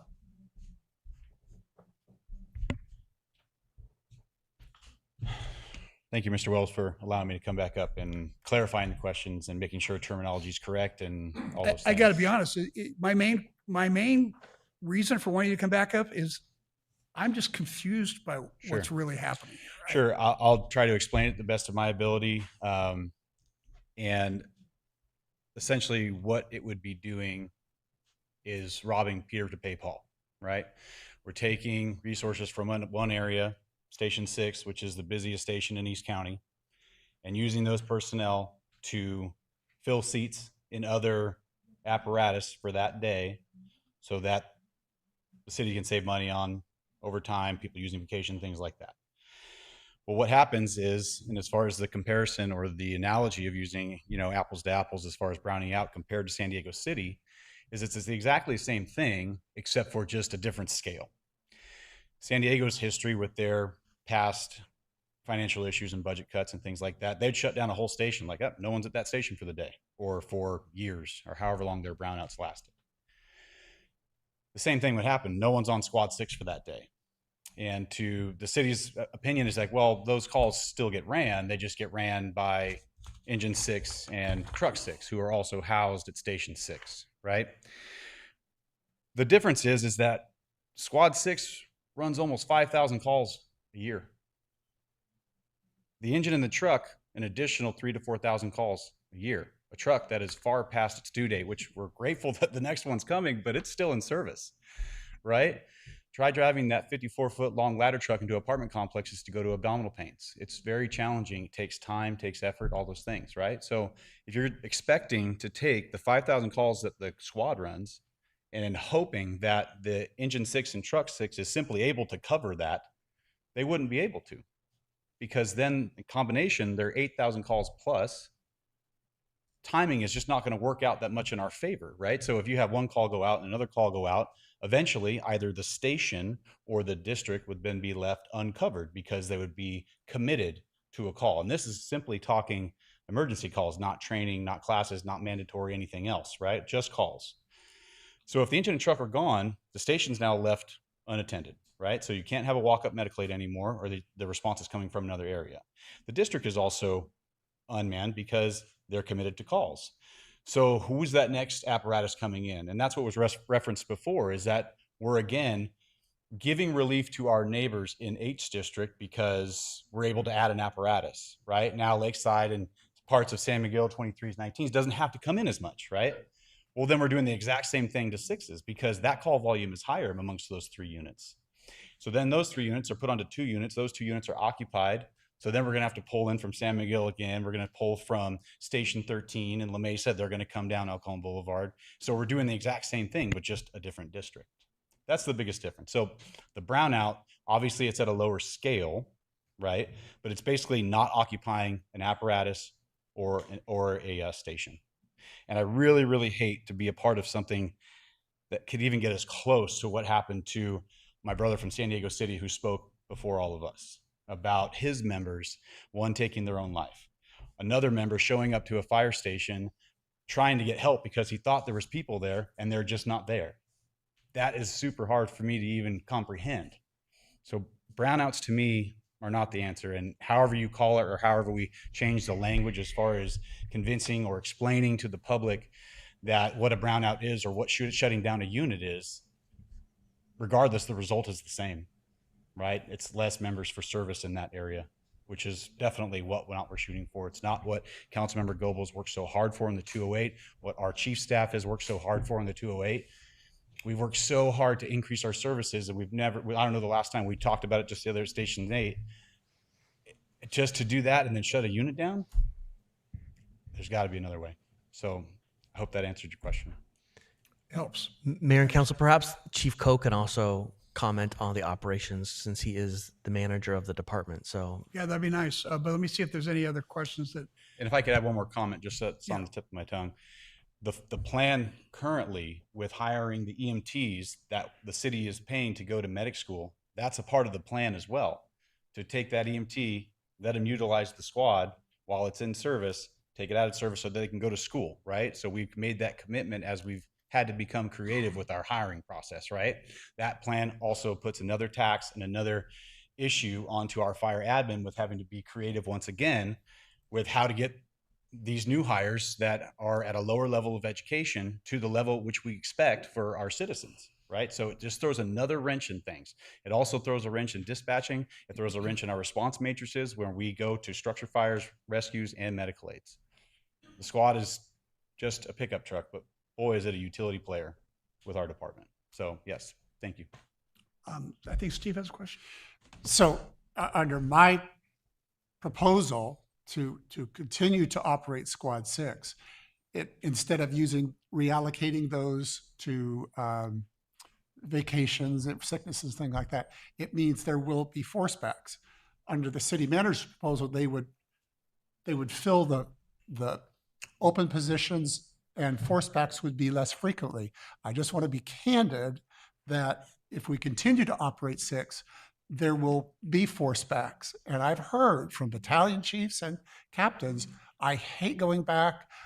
We had to cancel our vacation. I had to tell my wife, I'm sorry, honey, this is just part of the job, but that will continue to exist if we operate Squad 6. I just want to know we're all aware. Sure. There are guys and that. I totally get that. And that's something that we have been working with and praising on, like how difficult it is to be forced back time and time again, especially on a busy unit where you're getting lack of sleep, lack of healthy food, all the types of things that deal with that atmosphere. Two-pronged approach that is happening right now. First, 208, right? Giving the folks at 8s relief, which will cause them to call out sick less, use less vacation because they are less rested and not so fatigued and exhausted. Second one is our fire admin working diligently with doing call triaging and adjusting on how we respond to calls and why we respond to calls, and also giving the captains in our organization the lack of better terms, blessing to decide what calls we can go on or not go on, right? Which we're the pioneers in that world as well. So yes, keeping Squad 6 open as it is right now, will the force hires and things increase, or not increase, but maybe stay the same or not have as big impact? That's potentially true. But we're working on it from the operations side as well as admin side, right? Hiring these people, giving the units that are in service currently more relief so they don't feel to use that last minute sick leave, which causes forces. They don't feel the need to take as long of vacations because they need a break, right? So I think that that will lessen, along with, as I said, call triaging and things that we've been doing to try and limit call volume. Not limit necessarily, but just have a better justification for going code 3 in every city, every street in the city. Yeah, I understand that to reallocate, and again, I want to affirm the city manager's creativity in saying, I'm trying to use as least amount of savings as we can. So he has done his job. My job is to decide ultimately, along with my colleagues, where the money gets spent. So I have a point of view that I don't want to add an apparatus here, but take out an apparatus here. That defeats the whole point of fighting for 208 and increasing response time. I agree with you. Okay, we'll increase response time in 8, but we just lost it in 6. Copy. That's kind of what I'm trying to avoid. I 100% agree with you, and I appreciate that. He was right to recommend a cost-saving alternative. I am just trying to philosophically saying this is about service to the public, and we have the money, in my opinion, for a couple of years. To the mayor's point, I don't think we have the money for 4, 5, 6 years. We're going to have a hard decision to make in 2 years, but that's for other people to decide how can we increase our revenue somehow substantially. And for the time being, you know where I stand. Absolutely. Thank you very much. And I agree with you that the city manager is simply doing his job trying to balance a budget. And we understand that. But at the same time, I took an oath to protect the city to the best of my ability. And we've been working towards certain goals for years and years and years. And a benchmark was made on Monday. And to take a benchmark over here on Monday and take it away from 6s in a couple of weeks after that, it doesn't make any sense to me. But I do appreciate the conversation. Okay, anybody else? Okay, we're going to bring Chief up, and thanks. I appreciate you coming back. Thank you.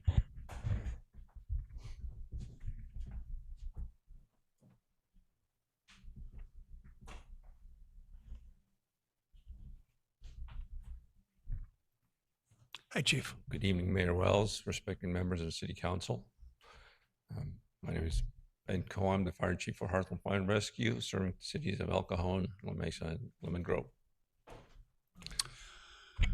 Graham, you had something specific you want to ask?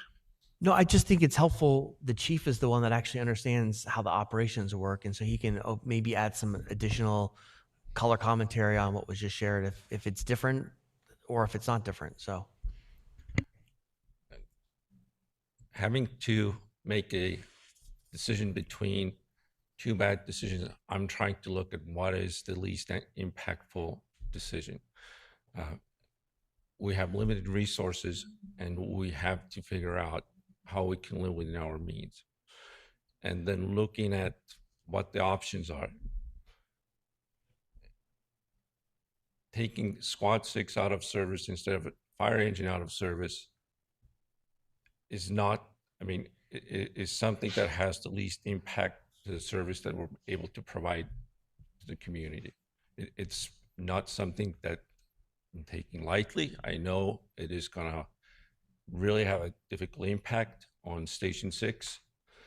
It's just as Captain Paddock mentioned, it's just shifting those resources around and trying to figure out where, with the resources that we have available, we're going to be best able to serve the citizens and the community.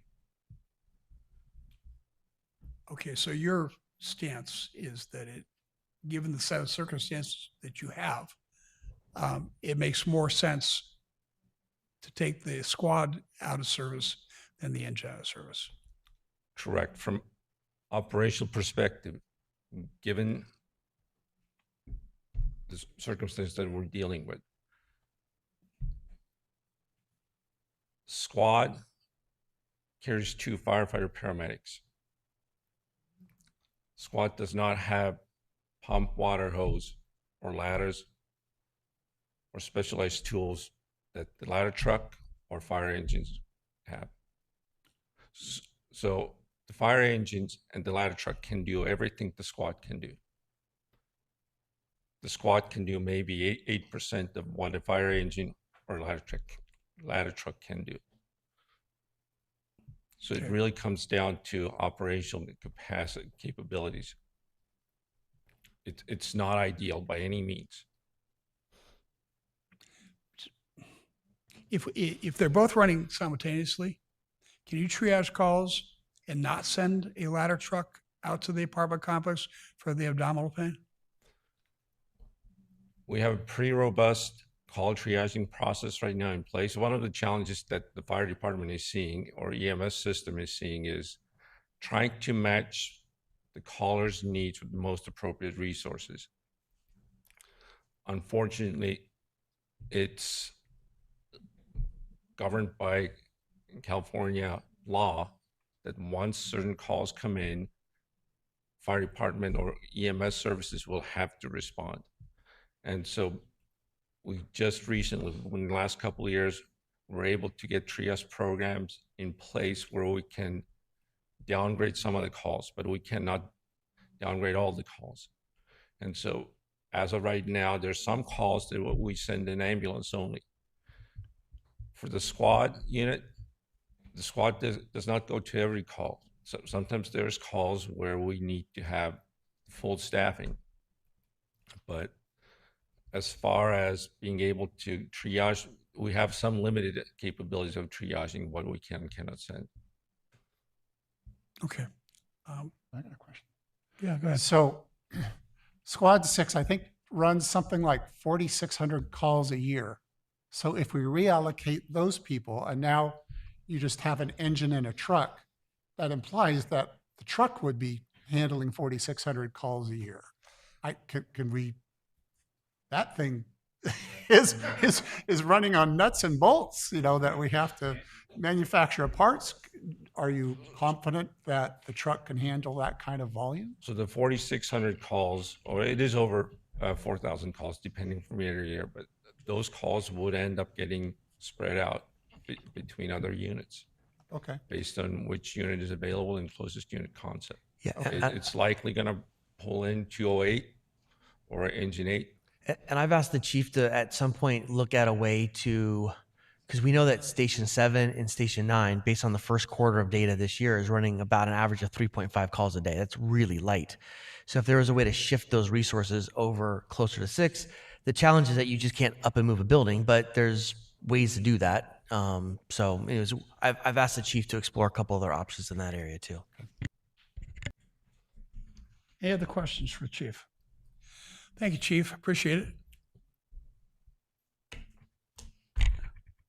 So target, Mr. Goebbels put up a target. Is that the target to aim for? At least we'll aim for that, and then we can do budget analysis that the mayor is asking for based on that target. Yes. Okay. There's no need for a vote, but it would be helpful to have consensus. I've heard from two of you. Well, just to reiterate, I want to know what I'm getting into completely. I sense there's some really ugly things we're not talking about that are going to come up in a full analysis that I think we should be aware of before we write the check. No, I don't think so. I think it's manageable. I think we just need to know what to shoot for. Right now, I mean, going into today's meeting, we knew exactly what the target was. With all the ideas shared, now the target got a little bit wider, but with Mr. Goebels' suggestion, at least we know what we're shooting for. We know how to modify the police's budget. We know how to modify the fire department's budget. And then we just need to figure out how to make those work while not exceeding the general fund reserve hit more than we currently to fund those two things. So anyways, I think we can get there.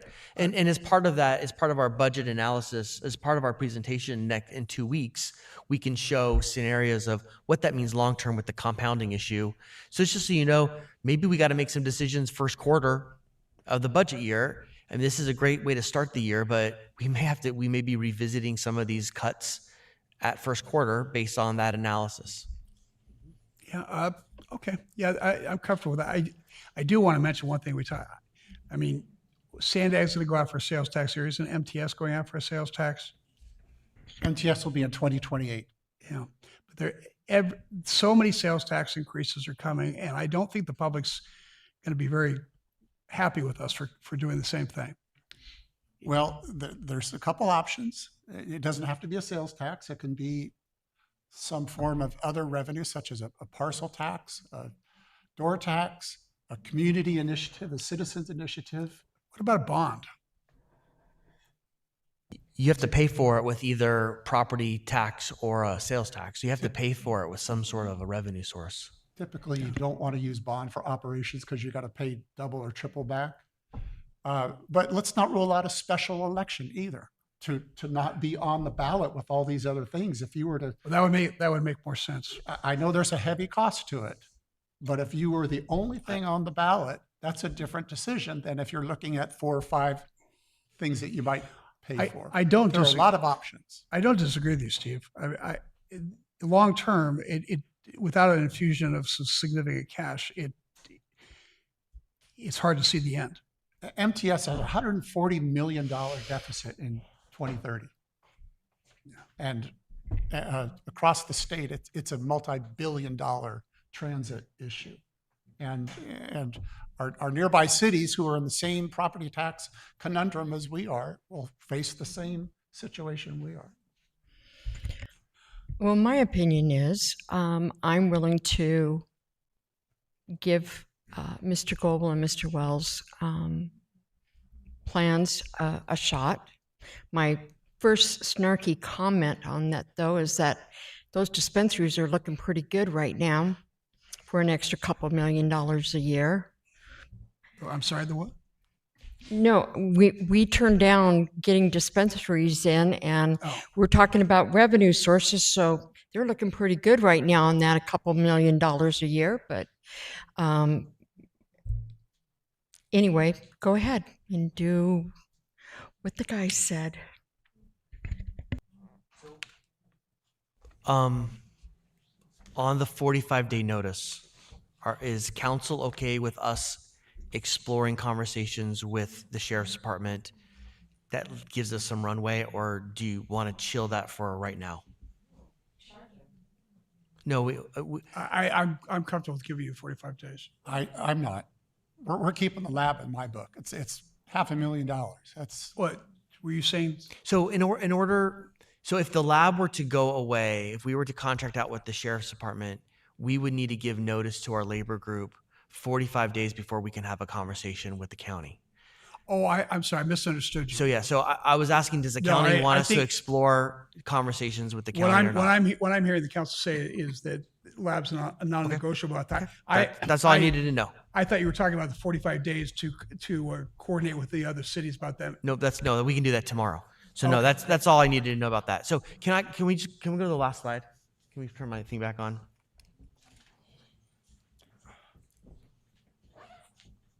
So as the city manager, I'm just gonna, and I appreciate Mr. Goebel recognizing what my role as the city manager is, but it is to ensure that we are solvent. And selfishly, I worry about my pension. And if the city were to go bankrupt, we no longer have pension ability to save pensions just because we declare bankruptcy. It could potentially hit our employees. So this is something that I know I get a sense from some of our employees that I don't really care if the city goes bankrupt because I'm good.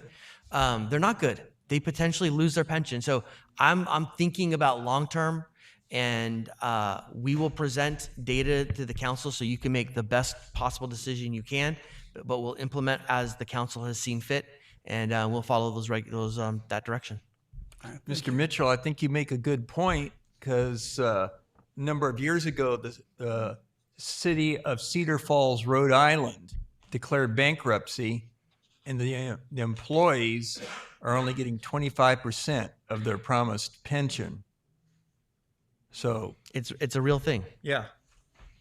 Thank you, council. Appreciate it. Okay, moving on then. And if you guys need, you've been here a long time, if you need to go, that's fine. We're just going to business. It doesn't, when I say you don't have to stay. Fire business is over? Fire business is over. Thank you.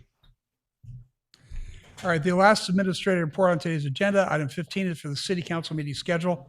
And I'll ask the city manager to tell us about this. Thank you, Mr. Mayor, members of the city council. Typically, we